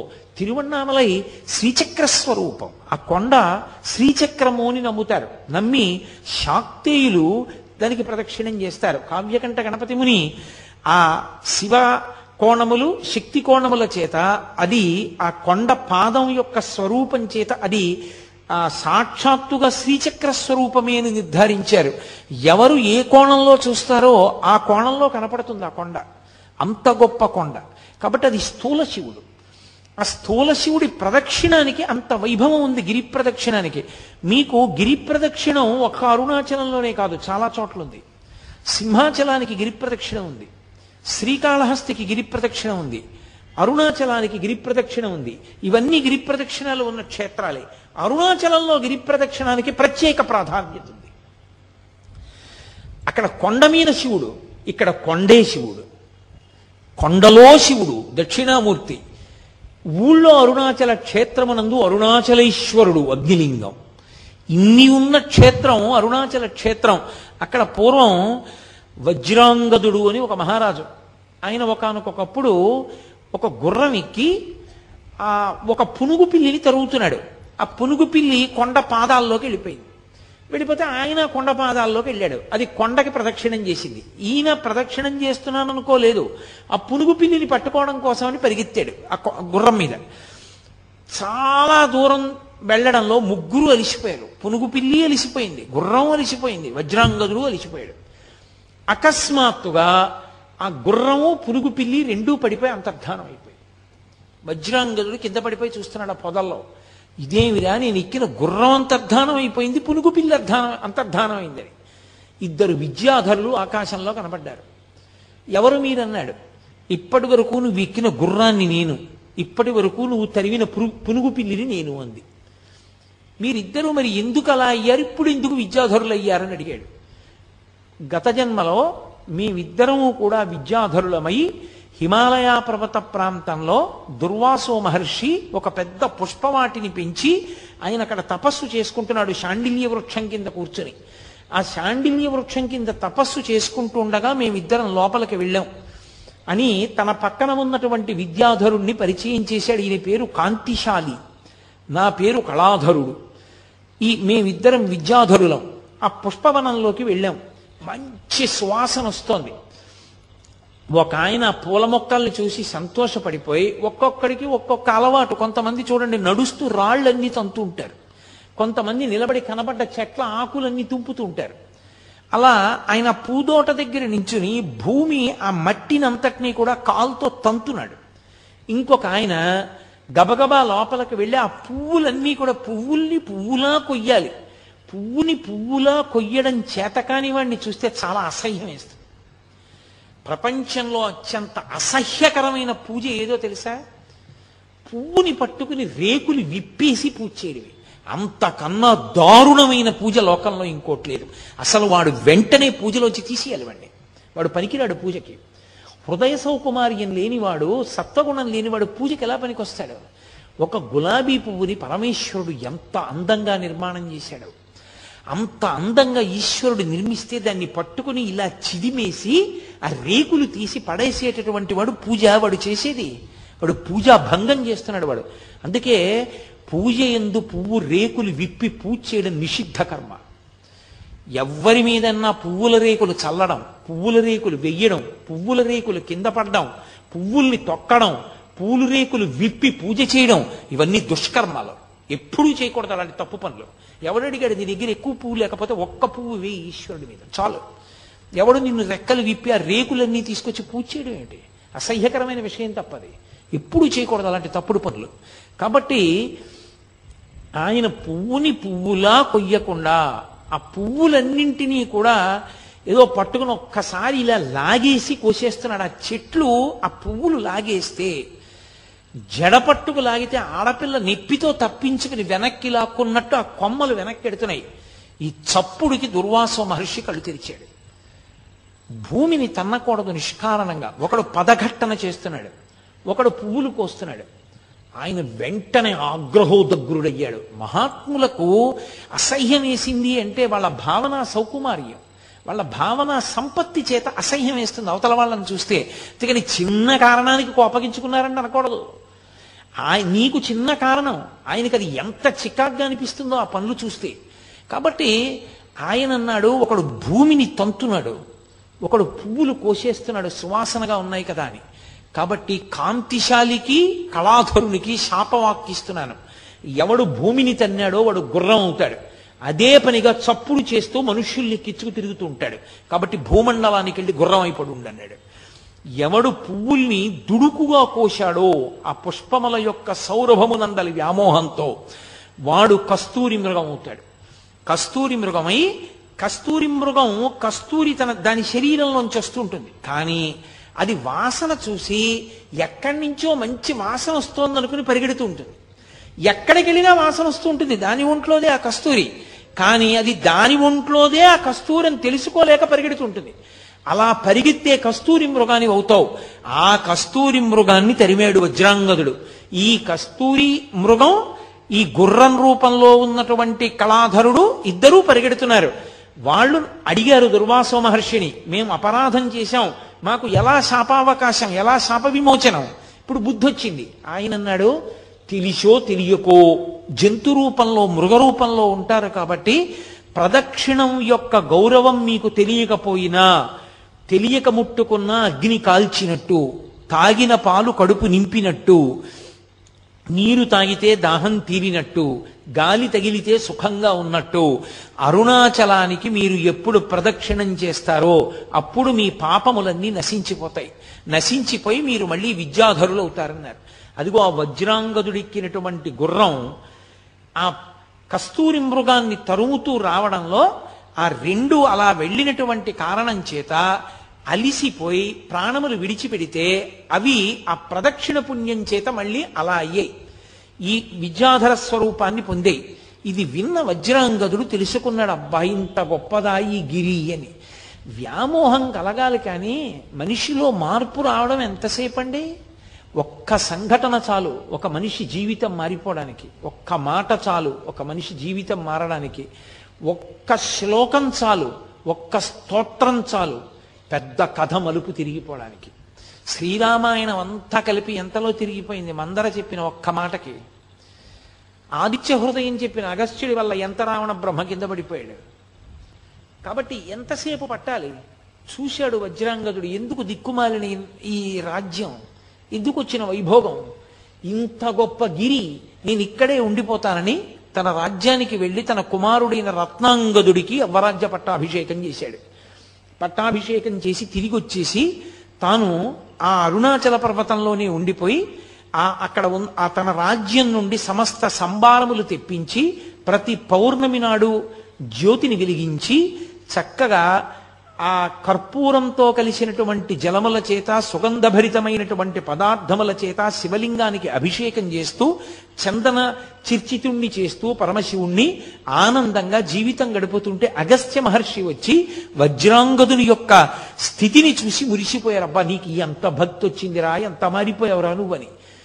పరమశివుడు ప్రత్యక్షమయ్యాడు. నువ్వు ఒకానొకప్పుడు ఇంద్రుడవు, కైలాసంలో ఉన్న నా దగ్గరికి వచ్చి అధిక్షేపించావు, ఆ కారణం చేత నువ్వు భూలోకంలోకి వచ్చి మనుష్యునిగా పుట్టావు. కానీ గత జన్మలలో చేసుకున్నటువంటి పుణ్యకర్మ పరిపాకము వలన ఇప్పుడు అరుణాచల వైభవం నీకు తెలిసింది. కాబట్టి ఇక్కడే ఉండి నువ్వు ఇలాగే నన్ను ఆరాధన చేస్తూ ఉండు, నా యందు ఐక్యమవుతావు అన్నాడు. వజ్రాంగదుడు అరుణాచలంలోనే నివాసం ఉండి అరుణాచలంలో ఉన్నటువంటి శివుణ్ణి, అరుణాచలాన్ని, అరుణాచల పర్వతం అనక్కర్లేదు, అరుణాచలం అంటే చాలు, అచలం అంటే పర్వతము.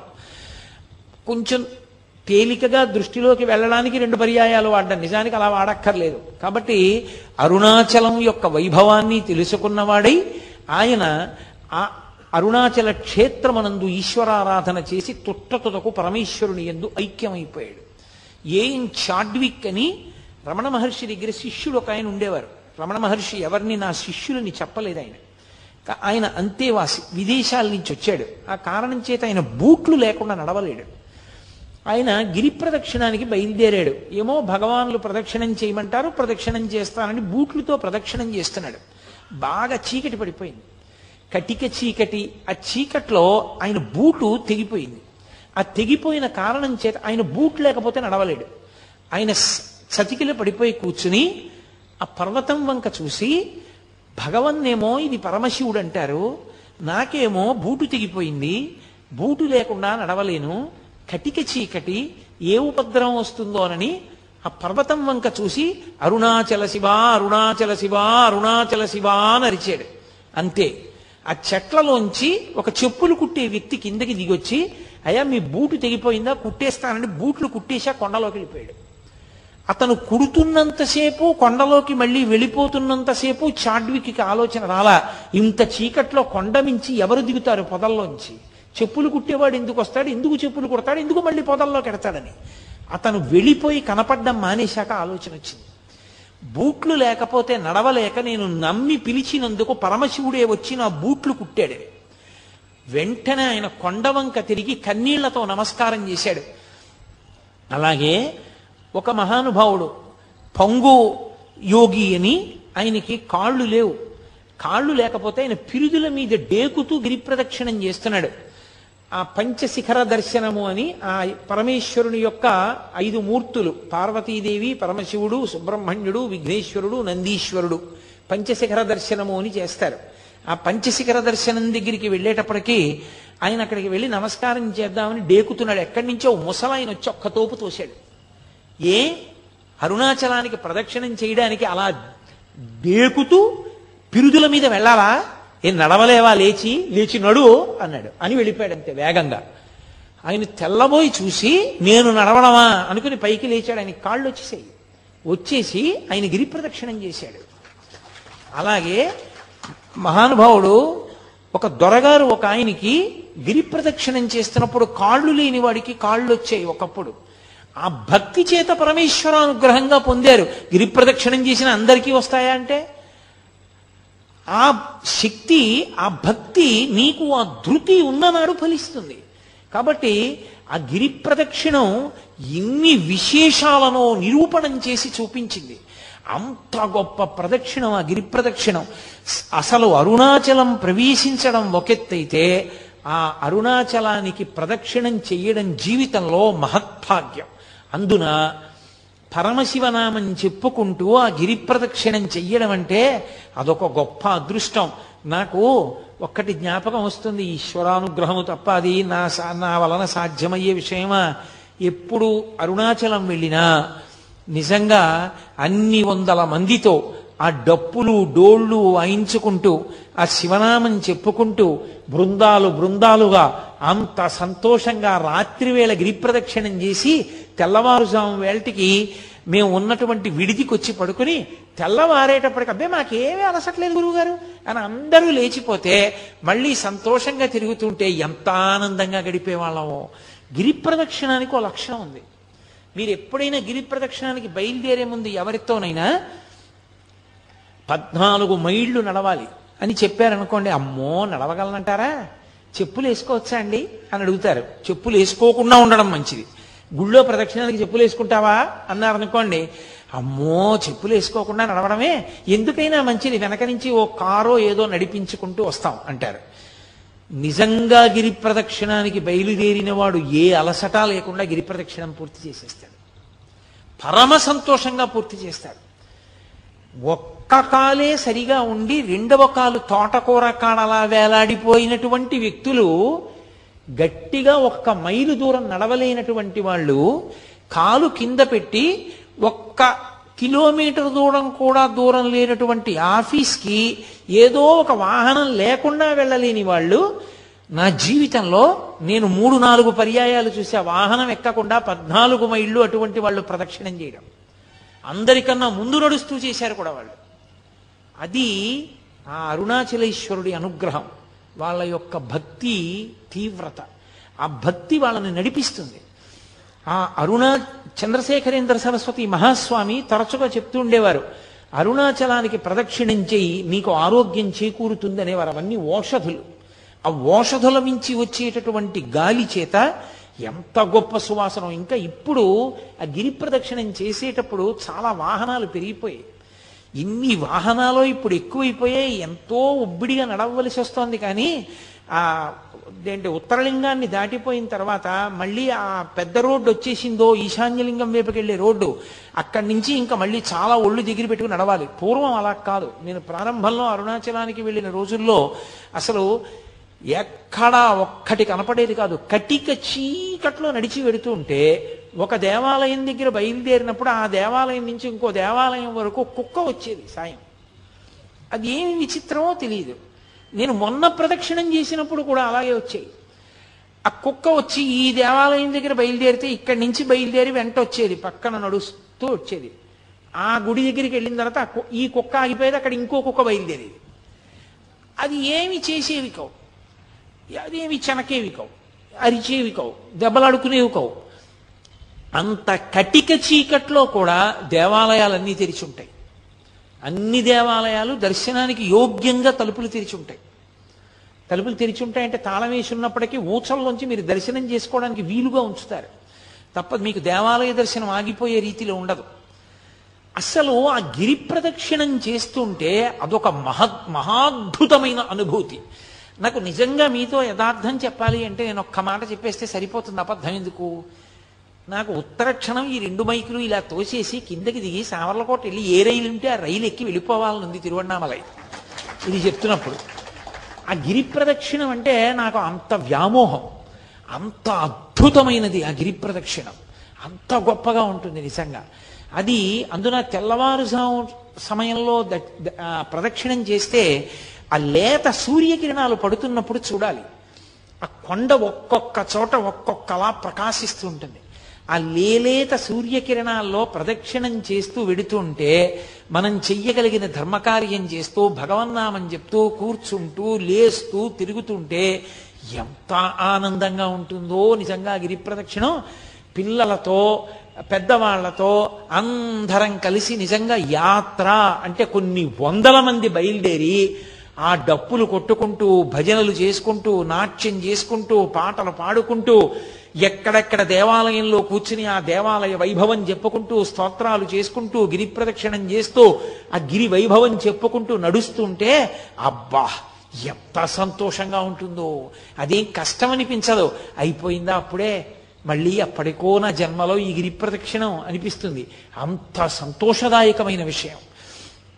ఆ గిరి ప్రదక్షిణం చేసేటప్పుడు మనం సాధారణంగా అరుణాచలంలో గిరి ప్రదక్షిణం చేసేటటువంటి వారు ఆగ్నేయలింగం ఉన్నటువంటి స్థానం, అంటే ఆగ్నేయలింగమే అరుణలింగం కదా, అదే అగ్నిస్థానం, అగ్నిలింగం. కాబట్టి ఆ అగ్నిలింగం ఉన్నటువంటి ప్రదేశం దగ్గరే ఆ పక్కనే రమణ మహర్షి యొక్క ఆశ్రమం. సాధారణంగా అరుణాచలంలో గిరి ప్రదక్షిణం చేసేవారు రమణ మహర్షి ఆశ్రమం దగ్గర నిలబడి ఆశ్రమం వంక తిరిగి నమస్కారం చేసి, ఎదురుగుండా కొండ కనపడుతూ ఉంటుంది కాబట్టి శివుడికి నమస్కారం చేసి ఎడం పక్కకి బయలుదేరుతారు ఇక ప్రదక్షిణానికి. మొట్టమొదట రమణాశ్రమం కనపడుతుంది. భగవాన్ రమణులు, ఆయన వైభవం గురించి నేను నా ఉపన్యాసాలు పూర్తి చేసే లోపల ఎలాగో తప్పకుండా స్పృశిస్తాను. అది 2-3 రోజులు తప్పకుండా నేను స్పృశిస్తాను, అప్పుడు మీరు విందురు గాని. ఆ రమణాశ్రమానికి ఒక నమస్కారం చేసి, ఆ రమణాశ్రమంలో రమణుల యొక్క దేవాలయం, యువతల గ్రంథాలయం, ఆ పెద్ద పెద్ద చెట్లు, నెమళ్ల క్రేంఖణాలు అవన్నీ వినపడుతుంటే ఒక నమస్కారం చేసుకుని ఎడం పక్కకి తిరిగి అలా ముందుకెడుతుంటే ఎడం పక్కన ఉన్నటువంటి పాలితీర్థాన్ని దాటగానే విఘ్నేశ్వరుడి గుడి ఒకటి వస్తుంది.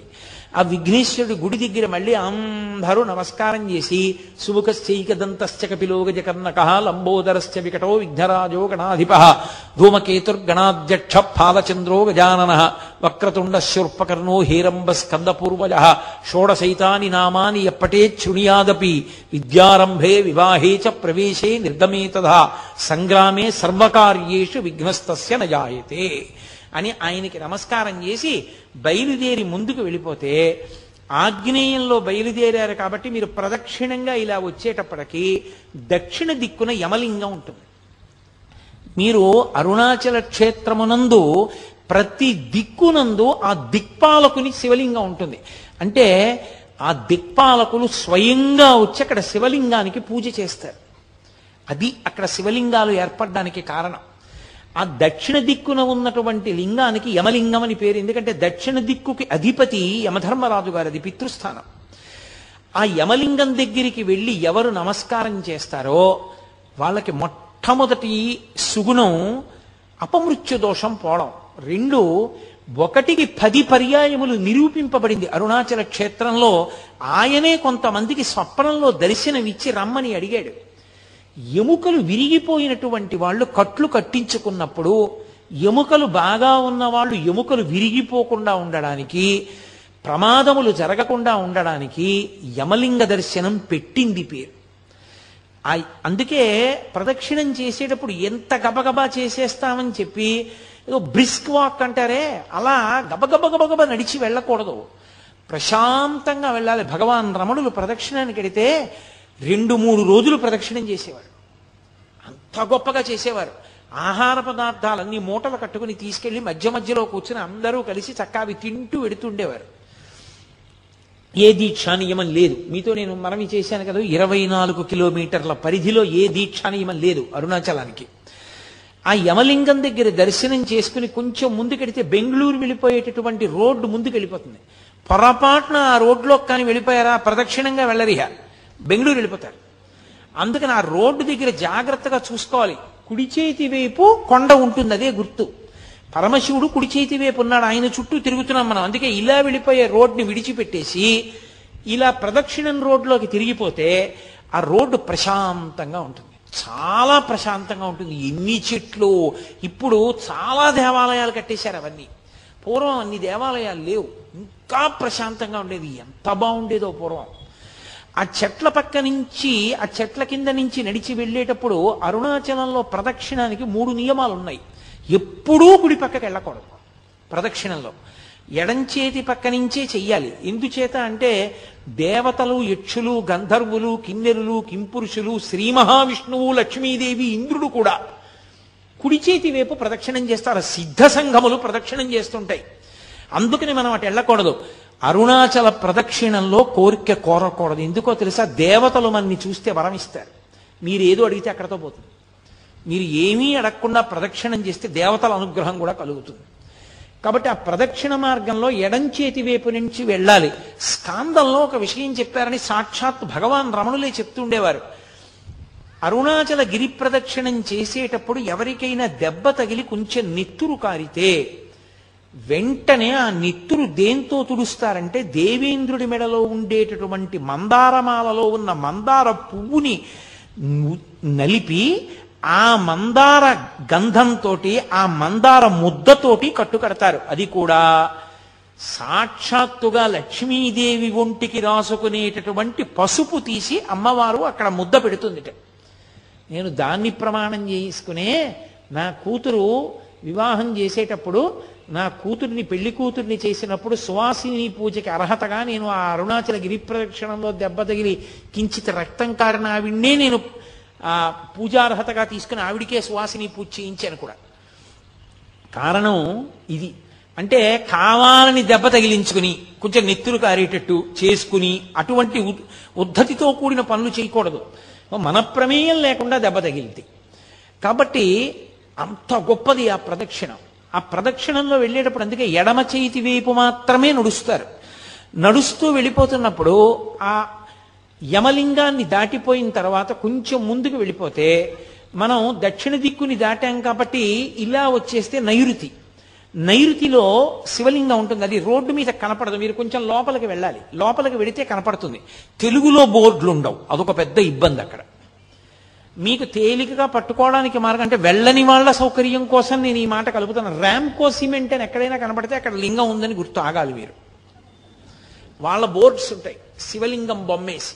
అప్పుడు భాష రాకపోయినా మీరు గుర్తు పట్టచ్చు. కొంతమంది వెళ్ళి వస్తూ ఉంటారు. అప్పుడు దాన్ని బట్టి మీరు వెళ్ళచ్చు.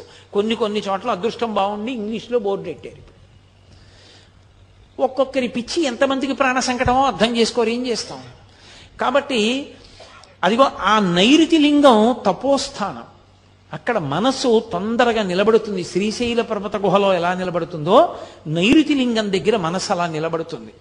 అంత గొప్ప తపోభూములు అవి. ఆ నైరుతి లింగం దగ్గర కావ్యకంఠ గణపతి ముని కూర్చుని తపస్సు చేశారు. ఆ నైరుతి లింగాన్ని దర్శనం చేసుకుని అలా ముందుకు వెళ్ళిపోతుంటే కేవలం 8 దిక్కులలో ఉన్న లింగాలే కాకుండా సూర్యలింగం చంద్రలింగం కూడా కనపడతాయి మీకు. ఈ సూర్యలింగం చంద్రలింగం కాకుండా నైరుతిని దాటిపోయిన తర్వాత పశ్చిమలింగం. ఆ పశ్చిమలింగమే ఆది అన్నామలై. అది ప్రదక్షిణం రోడ్లో ఉండదు. ప్రదక్షిణం రోడ్లోంచి మీరు మళ్ళీ కొండ వైపుకి ముందుకు రావాలి. అంటే పశ్చిమ దిక్కుకు వెళ్ళి తూర్పు దిక్కుగా ముందుకొస్తే కొండకి దగ్గరలోనే చాలా పెద్ద దేవాలయం ఉంటుంది. ఆది అన్నామలై అని అది బ్రహ్మగారు ప్రతిష్ఠ చేశారు. ఆ ఆది అన్నామలైలో మీరు ప్రదక్షిణం చేసేటప్పుడు జాగ్రత్తగా గమనించాలి. అక్కడ మీకు బహుబిల్వ వృక్షం కనబడుతుంది. బహుబిల్వం ఆంధ్రదేశంలో మీకు వెంకటాచల దర్శనానికి వెళ్ళినప్పుడు కపిల తీర్థంలో ఉంది. మళ్ళీ శ్రీశైల క్షేత్రానికి వెళ్ళినప్పుడు హాటకేశ్వరంలో ఉంది. మళ్ళీ తిరువణ్ణామలై వెళ్ళినప్పుడు ఆది అన్నామలైలో ఉంది. ఇంకా ఎన్నో చోట్ల ఉండొచ్చు. నేను ప్రముఖంగా వెళ్ళే ప్రదేశాలు చెప్తున్నాను. కాబట్టి ఆ ఆది అన్నామలైలో బహుబిల్వాన్ని మీరు తప్పకుండా చూడాలి. బహుబిల్వం అంటే కేవలం 3 ఆకులతో ఉండదు. ఒక పెద్ద దళం ఉండి 5 దళాలు ఒకే దళానికి ఉంటాయి. 5 3 శాఖలు ఉన్న దళాలు ఒకే దళాన్ని అంటిపెట్టుకుని ఉంటాయి. ఇలాగా అది బహుబిల్వ దళం అంటారు. ద్రవిడ దేశంలో దాంతో శివుణ్ణి ఆరాధన చేస్తారు. విశేష ఫలితం. ఆ బహుబిల్వ వృక్షం పెద్ద వృక్షం ఉంటుంది. అద్భుతమైన దేవాలయం ఆది అన్నామలై. అక్కడ కూర్చుంటేనే భగవాన్ రమణులకు కువలయ యోగి అని ఒక యోగి, ఆ యోగికి ఆ అరుణాచలంలోంచి బ్రహ్మాండమైనటువంటి ఓంకారనాదాలు వినపడేవి. ఆ ఆది అన్నామలై దగ్గర నుంచి మళ్ళీ దాటి ముందుకు వెళ్ళిపోతుంటే భగవాన్ బ్రిడ్జ్ అని ఉంటుంది. భగవాన్ బ్రిడ్జ్ అంటే రమణ మహర్షి ప్రదక్షిణం చేసేటప్పుడు తన అంత్యవాసులందరితో కలిపి ఆ బ్రిడ్జ్ మీద కూర్చుని మళ్ళీ అరుణాచల వైభవం గురించి అవి కొన్ని మాటలు చెప్తూ ఉండేవారు. అందుకని దానికి భగవాన్స్ బ్రిడ్జ్ అని పేరు. అక్కడ ఆగి కొంచెం ముందుకు వెడితే అక్కడ మనకి మనం నైరుతి ఆగ్నేయంలో బయలుదేరి దక్షిణానికి వచ్చి దక్షిణాన్ని నుంచి నైరుతికి వచ్చి నైరుతి నుంచి పశ్చిమానికి వెళ్ళి పశ్చిమాన్ని నుంచి ఇలా వస్తే వాయవ్యం, వాయవ్యలింగం ఉంటుంది. ఆ వాయులింగాన్ని దర్శనం చేసేటప్పుడే మీకు ఒక గమ్మత్తు ఉంటుంది. ప్రదక్షిణం ఎడంచేతి వీంపు నుంచి వెడుతూ ఇలా కుడి పక్కకు వస్తే కొండ పాదం వైపుకు వస్తే అక్కడే పంచశిఖర దర్శనము అని ఉంటుంది. ఆ పంచశిఖర దర్శనం చేసినప్పుడు 5 శిఖరములు కనపడతాయి. అవి పంచభూతములు అంటారు. అవే ఇందాక నేను మనవి చేసినట్టుగా పార్వతీ పరమేశ్వర వినాయక సుబ్రహ్మణ్య నందీశ్వరులు 5 శిఖరములుగా ఉన్నారు అంటారు. 5 శిఖరములు చక్కగా వరుస క్రమంలో కూర్చున్నట్లు కనపడతాయి. మీరు రాత్రి ప్రదక్షిణం చేస్తుంటే ఎంత అర్ధరాత్రి వెళ్ళండి, అక్కడ ఉన్న 2 సమాధులు ఉన్నాయి. అక్కడ అవి మహాభక్తులైనటువంటి వారివి. అక్కడికి దగ్గరలో ఉన్న చోట ఒక వ్యక్తి తిరుగుతూ ఉంటాడు. మీరు ఆయన్ని జాగ్రత్తగా గమనించి పిలిచి అడిగితే ఒక పావలా కాసు కూడా ఎవ్వరు అడగరు మిమ్మల్ని. ఆ ప్రదక్షిణం చేసేటప్పుడు ఏ గుళ్ళో ఎవ్వరూ అడగరు. ఆయన అరుణాచలం వైపుకి తిరిగి ఆ పంచశిఖరముల వైపుకి తిరిగి శంఖాన్ని పూరిస్తాడు. మీరు విని తీరాల శంఖనాదం అలా పూరిస్తాడు ఆయన. నేను ఎప్పుడు గిరి ప్రదక్షిణం చేసినా ఆయన కోసం వెతుకుతూ ఉంటాను.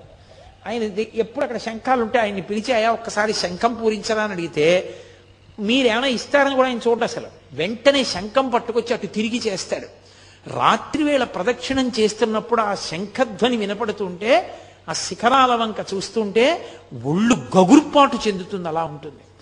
మోక్షద్వారము అంటుంటారు, అది మునిద్వారం అని. అందులోంచి బయటికి వచ్చి చూడాలి ఆ పంచశిఖరాల్ని అంటారు.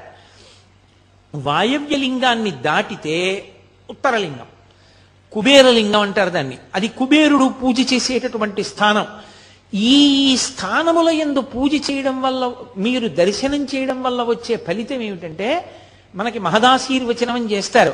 పూర్వ దిగ్భాగే ఇంద్రో దేవత ఇంద్రప్రసాదాత్ రాజ్యాభివర్ధనమశ్నుతే అని. పూర్వ దిక్కుకి ఇంద్రుడు అధిపతి. ఆ ఇంద్రలింగం అది దర్శనం చేస్తే రాజ్యాభివృద్ధి అంటే ఉద్యోగం వృద్ధిలోకి వస్తుంది, చక్కగా సంతోషంగా ఉంటాడు. పశ్చిమలింగాన్ని దర్శనం చేశారనుకోండి, పశ్చిమంలో ఉన్నటువంటి వరుణలింగాన్ని దర్శనం చేసినటువంటి కారణం చేత పుత్రపౌత్రాభివర్ధనమశ్నుతే, పుత్రపౌత్రాభివృద్ధి కలుగుతుంది. ఉత్తర దిక్కున కుబేరలింగాన్ని దర్శనం చేస్తే అది కుబేరుడు పూజించే లింగం కాబట్టి ఐశ్వర్య సమృద్ధి. కుబేరలింగం కుబేరలింగంలాగే ఉంటుంది. అది రోడ్డు మించి లోపలకు కనపడుతూ ఉంటుంది. లోపలికి వెళ్ళి చూస్తే అబ్బో ఎంత దీదీప్యమానంగా ఉంటుందో అసలు ఆ శివలింగం. ప్రదక్షిణం చేసి కొంతసేపు చక్కగా అక్కడ అరుగుల్లో ఉంటాయి, బాగా పెద్ద అరుగులు, వాటన్నిటి మీద కూర్చుని కాసేపు భజన చేసుకోవచ్చు. ఆ ఉత్తరలింగాన్ని దాటి కుబేరలింగాన్ని దాటి కొంచెం ముందుకు వచ్చేస్తే అక్కడ మళ్ళీ రోడ్డు 2 కింద విడిపోతుంది. అక్కడి నుంచి మళ్ళీ జాగ్రత్తగా కొంచెం ముందుకి నడిచి వెడితే ఈశాన్యలింగం కనపడుతుంది. అసలు నిజంగా ఈశాన్యలింగం ఈశాన్యలింగమే. ఈశాన సర్వ విద్యానాం ఈశ్వర సర్వభూతానాం బ్రహ్మాధిపతి బ్రహ్మణోధిపతి బ్రహ్మా శివో మే అస్తు సదాశివోం అని సదాశివుడు. ఆయనకి ఎప్పుడూ కోపం ఉండదు, కోపం నటిస్తాడంతే ఆయన ఎప్పుడైనా. అటువంటి సదాశివ స్థానము ఈశానలింగము. దానికి కొంచెం కిందకి దిగాలి గుళ్ళో. అసలు నిజంగా 2 కళ్ళు సరిపోవు. నేను ఇప్పుడు మీతో ఉపన్యాసం చెప్తున్నాను కానీ నాకు మనసులో ఆ శివలింగాలన్నీ కనపడుతుంటే ఎంత పరవశించిపోతున్నానో నేను. ఆ ఈశాన్యలింగం మెట్లు దిగి చక్కగా మీరు ఆ మెట్ల మీద కూర్చున్నా సరే ఎదురుగుండా కనపడుతుంటుంది. సాయంకాలం పూట ప్రదోష వేళలో కొంచెం సేపు తలుపేసి అలంకారం చేసి తలుపు తీస్తారు. అసలు అప్పుడు దర్శనం చేస్తే ఒళ్ళు గగుర్పొడుస్తుంది. అలా ఉంటుంది ఆ ఈశాన్యలింగం. ఈశాన్యలింగ దర్శనం చేసి తిరిగి వచ్చేస్తే మళ్ళీ ఆగ్నేయం దగ్గరికి వచ్చేటప్పటికి కొంచెం సందులోకి వెళ్ళాలి, పైకి కనపడదు. ఆ శేషాద్రి స్వామి ఆశ్రమానికి ముందున్నటువంటి చోట కుడిపక్క సందులోకి వెడితే అగ్నిలింగం. ఆ అగ్నిలింగ దర్శనంతో మళ్ళీ రమణాశ్రమం దగ్గరికి వస్తే ప్రదక్షిణం పూర్తయిపోతుంది. ఈ ప్రదక్షిణ మార్గంలోనే వాయవ్యలింగం దాటుతున్నప్పుడు మనకి మాణిక్యవాచకర్ల మఠం కనపడుతుంది. ఆది అన్నామలై దేవాలయంలో ఇప్పటికీ శైవంలో నాయనార్లలో ప్రముఖ స్థానం వహించినటువంటి మహాపురుషులు అప్పర్, మాణిక్యవాచకర్, జ్ఞాన సంబంధర్ ముగ్గురి యొక్క మూర్తులు మీకు ఆ దేవాలయంలో కనపడతాయి. మాణిక్యవాచకర్ల మఠము అని ఒక మఠం. ఆ మఠంలోకి ఓసారి వర్షం వస్తుంటే సూరి నాగమ్మ గారు వెళ్ళారు. వెళ్ళి మరునాడు రమణులను అడిగారు, అయ్యా మాణిక్యవాచకర్ల మఠం ఎందుకు వచ్చింది అని. అప్పుడు చెప్పారు భగవాన్ రమణులు. సూరి నాగమ్మ గారి లేఖల్లో రాశారు మహాతల్లి. అది మాణిక్యవాచకర్లు మహానుభావుడు. ఆయన పుట్టుకతోటే గొప్ప శివభక్తి తత్పరుడు. ఆయన యొక్క నిజాయితీని, మంచితనాన్ని, శివభక్తిని చూసి పాండ్యరాజు ఆయన్ని తన యొక్క ఆస్థానంలో ప్రధానమంత్రిగా నియమించాడు. పైకి రాజ్యంలో కొలువు చేస్తున్నారు కానీ ఆయన మనసంతా పరమశివ భక్తితో నిండిపోయి ఉండేది. అలా నిండిపోయి ఉన్న కారణం చేత ఒకానొకప్పుడు మహారాజు పిలిచి గుర్రాలు కొని తీసుకురండి అని కొంత పైకం ఇచ్చి గుర్రాలు ఉన్న చోటు ఎక్కడుందో చూసి మంచి గుర్రాలు పట్టండి అన్నాడు. గుర్రాల కోసం వెళ్ళినట్టు ఉంటుంది, శివదర్శనం చేసినట్టు ఉంటుంది, యాత్ర చేసి సద్గురువు పాదాలు పట్టుకోవచ్చు, ఎక్కడో దొరుకుతారు గురువు గారని ఆయన బయలుదేరారు. అలా వెళ్ళి వెళ్ళి వెళ్ళి వెళ్ళి ఆయన ఒక క్షేత్రాన్ని చేరుకున్నారు. చేరుకుని ఆ శివాలయంలోకి వెడుతున్నారు. అక్కడ ఒక విచిత్రమైన విషయం జరిగింది.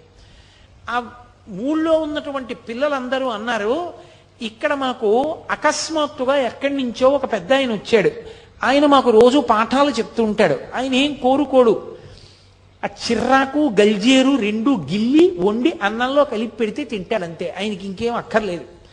చిర్రాకు గల్జేరు కాలవల పక్కన కూడా మొలుస్తాయి, దానికి పెద్ద ప్రయత్నం ఏం అక్కర్లేదు, అత్యంత తక్కువ స్థాయి ఆకుకూరది, అది తింటూ ఉంటాడు. అంటే ఆయన వెతుక్కుంటూ ఆ గుడికి ప్రదక్షిణం చేస్తూ వెళ్ళేటప్పటికీ కృంద వృక్షం కింద దక్షిణామూర్తి కూర్చున్నట్టుగా కూర్చుని ఉన్నాడు ఒక ఆయన. ఆయన్ని చూడగానే మాణిక్యవాచకర్లకు అర్థమైంది, ఈయన పరమశివుడు నా కోసమే వచ్చి కూర్చున్నారు ముందేనని. వెంటనే బట్టలు విప్పేసి గోచి పెట్టుకుని ఆయన ముందు సాష్టాంగం చేసి స్తోత్రం చేశారు. వెంటనే ఆ మహానుభావుడు అన్నాడు, నీకోసమే నేను ముందుగా వచ్చి ఇక్కడ కూర్చున్నానయ్యా, పిల్లలకి పాఠం చెప్పాలన్న మిషతోటి.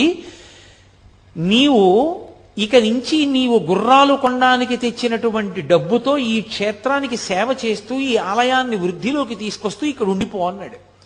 మాణిక్యవాచకర్లు అక్కడ ఉండిపోయారు. డబ్బంతా అయిపోయింది, గుర్రాలు లేవు, వెనక్కి వెళ్ళలేదు. ఈలోగా మహారాజు గారు కబురు చేశారు, గుర్రాలు లేవు, నువ్వు రాలేదు, ఏమిటి కథని. ఆయన భయపడి రాత్రి పడుకుని పరమశివుడిని ప్రార్థన చేశాడు. కల్లో పరమశివుడు కనపడి, వెలలేని మాణిక్యం ఒకటి ఇచ్చి నీ పట్టుకెళ్ళి రాజుకి శ్రావణ మాసంలో మూలా నక్షత్రం నాడు గుర్రాలు వస్తున్నాయని చెప్పు అన్నారు. తీరా నిద్ర లేచి చూస్తే చేతిలో మాణిక్యం ఉంది, పరమశివుడిచ్చిందేనని మాణిక్యం పట్టుకుని పాండ్యరాజు దగ్గరికి వెళ్ళి ఆ మాణిక్యాన్ని ఇచ్చి శ్రావణ మాసంలో మూలా నక్షత్రం నాడు గుర్రాలు వస్తున్నాయన్నారు. మహారాజు నమ్మాడు, సంతోషించాడు. కానీ గూఢచారులు చెప్పారు, ఈయన డబ్బంతా క్షేత్రంలో ఖర్చు పెట్టేశాడండి, ఈయన దగ్గర ఏం లేదు, గుర్రాలు కొనలేదని. రాజుకు ఆగ్రహం వచ్చి మాణిక్యవాచకర్లను తీసుకెళ్లి కారాగారంలో పెట్టాడు. నిజంగా శ్రావణమాసం మూలా నక్షత్రంలో పరమశివుడే ఆ గుర్రాలు అమ్మేటటువంటి వాడి వేషంలో కొన్ని వందల గుర్రాలు తీసుకొచ్చి మాణిక్యవాచకర్లు మాకు డబ్బు ఇచ్చారు, ఈ గుర్రాలు తీసుకోండి అని రాజుకి ఇచ్చాడు. రాజు పొంగిపోయి, నా గూఢచారులు తప్పు చెప్పారు నాకని మాణిక్యవాచకర్లను విడిపించి సత్కారం చేసి గుర్రాలన్నింటినీ తీసుకెళ్లి మృగశాలలో కట్టాడు, అశ్వశాలలో కట్టాడు. అవి రాత్రి క్రూర మృగాలు అయిపోయి ఉన్న ఏనుగుల్ని గుర్రాలని కూడా తినేసి పారిపోయి. రాజుకి కోపం వచ్చి మళ్లీ మాణిక్యవాచకర్లని బంధించాడు. ఇప్పుడు వైఘై నది పొంగి ప్రవహించి మధురై నగరం మీద పడింది. రాజు ఈ ప్రవాహాన్ని ఎలా ఆపాలి అర్థం కాక ఇంటి ఇంటికి ఒక మనిషి వంతున బయలుదేరి ప్రతి ఇంటి నుంచి ఒక మగవాడు వెళ్ళి నదికి ఇదిగో ఇక్కడి నుంచి ఇక్కడ వరకు, ఇక్కడి నుంచి ఇక్కడ వరకు కట్టబొయ్యాలని శాసనం చేశాడు. అందరి ఇళ్ల నుంచి ఒక్కొక్క మగవాడు వెళ్ళి కట్టబోస్తున్నాడు.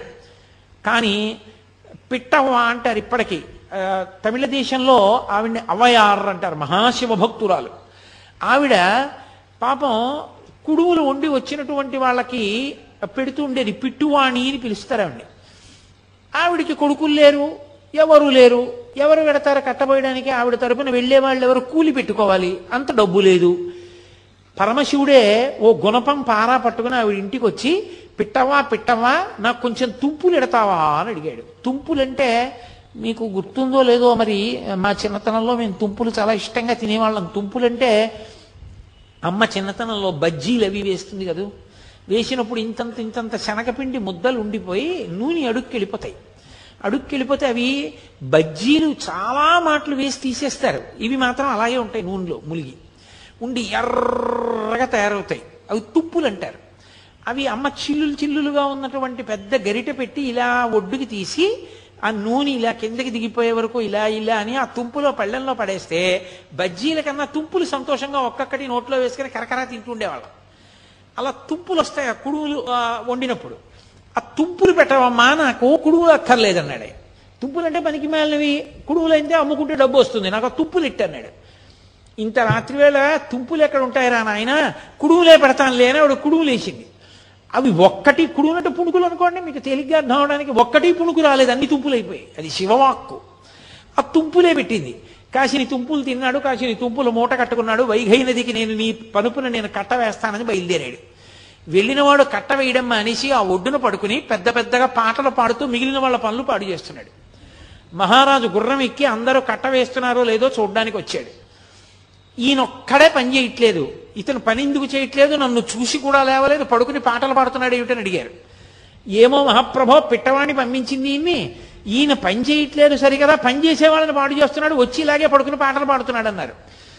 పాటలు పాడుకుంటూ పడుకోవడానికి నది వరదొస్తుంటేనని చెప్పి రాజు కొరడా తెప్పించి ఆయన వీపు మీద దెబ్బలు కొట్టాడు. ఆయన వీపు మీద కొరడాతో కొట్టగానే రాజు వీపు మీద రాజ్యంలో ఉన్నటువంటి జంతువులు, పక్షులు, బల్లులు, కుక్కలు, పిల్లులన్నిటి వీపుల మీద వాతపడింది. అమ్మబాబో, ఇదేదో ఆశ్చర్యంగా ఉంది, ఈయన్ని కొడితే నా వీపు మీద వాతపడి మండుతోందని రాజుగారు ఆశ్చర్యపైన కాళ్ళ మీద పడ్డాడు. అప్పుడు పరమశివుడు, నేను ఈశ్వరుణ్ణి, నాకు పరమభక్తుడైన మాణిక్యవాచకర్ని ఇబ్బంది పెట్టావు, అందుకని నీకు బుద్ధి రావడానికి ఇంత కథ నడిపించవలసి వచ్చింది, వెళ్ళి మాణిక్యవాచకర్ కాళ్ళ మీద పడి ఆయన్ని విడిపించన్నాడు. మరి మీరు పిట్టువాణి పనుపుని ఎందుకు వచ్చారని అడిగారు. ఆమె మహాభక్తురాలు, ఆమెకి కొడుకు లేడు కాబట్టి ఆమె పనుపున కూలి చేయడానికి నేను వచ్చానన్నాడు. ఏమి శివ అనుగ్రహం, ముందు పిట్టువాణిని చూడాలని పరమేశ్వరుడు గబగబా గుర్రం మీద పరిగెత్తాడు. ఆ రాజు ఆ పిట్టువాణి ఇంటికి పరిగెత్తాడు, పరమేశ్వరుడు అంతర్ధానం అయిపోయాడు. తీరా ఈయన పిట్టువాణి ఇంటికి వెళ్ళేటప్పటికీ ఆవిడ కైలాసానికి వెళ్ళిపోతుంది బొద్దితో. చూసి ఆశ్చర్యపోయి అంతఃపురానికి వెళ్ళి మాణిక్యవాచకర్ని విడిపించి ఆయనకి సత్కారం చేసి ఆయనని మళ్ళీ యథోచిత స్థానంలో ఉంచాడు. మహారాజా, రాజ్యం నువ్వేలుకో, నాకెందుకు వచ్చిన ప్రధానమంత్రి పదవి, నేను పరమేశ్వరుణ్ణి స్తోత్రం చేస్తూ ఊరూరా తిరుగుతానని ఆయన ఇందాక నేను చెప్పినటువంటి పంచశిఖరముల దగ్గర నిలబడే అరుణాచల పర్వతం వంక చూసి తిరువెంబావై పాడాడు.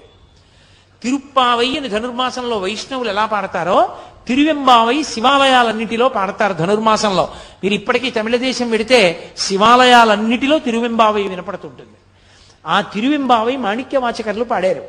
ఆయన ఆఖరికి చిదంబరం చేరుకుని బాగా వృద్ధులైపోయారు, మఠంలో ఉండేవారు. ఈయన మాటలు లోకానికి అందాలని పరమశివుడు ఒక వృద్ధ బ్రాహ్మణ వేషాన్ని వేసుకుని వారి ఇంటికి, ఆ మఠానికి వెళ్ళి బాగా చీకటి పడిపోయిన తర్వాత, అయ్యా పరమశివుడి మీద మీరు ఇన్ని పాటలు పాడారు కదా, మళ్ళీ ఒక్కసారి పాడండి వింటానన్నాడు. మాణిక్యవాచకర్లు అన్నారు, ఎన్నో పాటలు పాడాను, వృద్ధుణ్ణి అయిపోయాను, జ్ఞాపకం ఉంటాయా, నాకు జ్ఞాపకం లేవన్నారు. పర్వాలేదు, ఇన్ని జ్ఞాపకం ఉంటే అన్నే పాడండి అన్నారు. అంటే మహానుభావుడు అప్పుడు పాడాడు, రాత్రి కాలం కూడా తెలియకుండా పాడాడు, తెల్లవారుజాము వరకు. దాన్ని తిరువాచికం అంటారు. మీరు ఎప్పుడైనా చదివారో లేదో ఆ పుస్తకం, చాలా అద్భుతంగా ఉంటుంది, మాణిక్యవాచకర్ల తిరువాచకం. ఆ తిరువాచకం పరమేశ్వరుడే కూర్చొని బ్రాహ్మణ రూపంలో రాశాడు. తెల్లవారుజామున నీరసపడి పడుకున్నాడు మాణిక్యవాచకర్. పరమేశ్వరుడు ఆ రాసిన తాళపత్ర గ్రంథం మీద ఇంకొక తాళపత్రం చేర్చి, ఆయన మాటలు మాణిక్యములు, అవి గాలిలో కలిసిపోతే మళ్ళీ భవిష్యత్ తరాలకు అందమని చిదంబరంలో నటరాజునైన నేనే ఆయన మఠానికి వెళ్ళి ఆయన దగ్గర కూర్చుని ఆయన పాడుతుంటే ఇవి వ్రాశాను. ఇవి ఇంత మాణిక్యముల వంటి మాటలు పలికినవాడు కాబట్టి ఆయనకి మాణిక్యవాచకర్రని పేరు పెడుతున్నాను అని చెప్పి నటరాజస్వామి ముద్ర వేసి తాడు కట్టి నటరాజస్వామి పాదాల దగ్గర పెట్టాడు. పెట్టి నటరాజులోకే లీనమయ్యాడు. తెల్లవారుజామున అర్చకులు లేచి తాళపత్ర గ్రంథం చూశారు. తెల్లబోయారు, దాని మీద నటరాజస్వామి వారి ముద్ర ఉంది. గబగబా పరిగెత్తి మాణిక్యవాచకర్లకి చెప్పారు, ఏమిటి దీని అర్థం, ఇలా ఎందుకు జరిగిందని.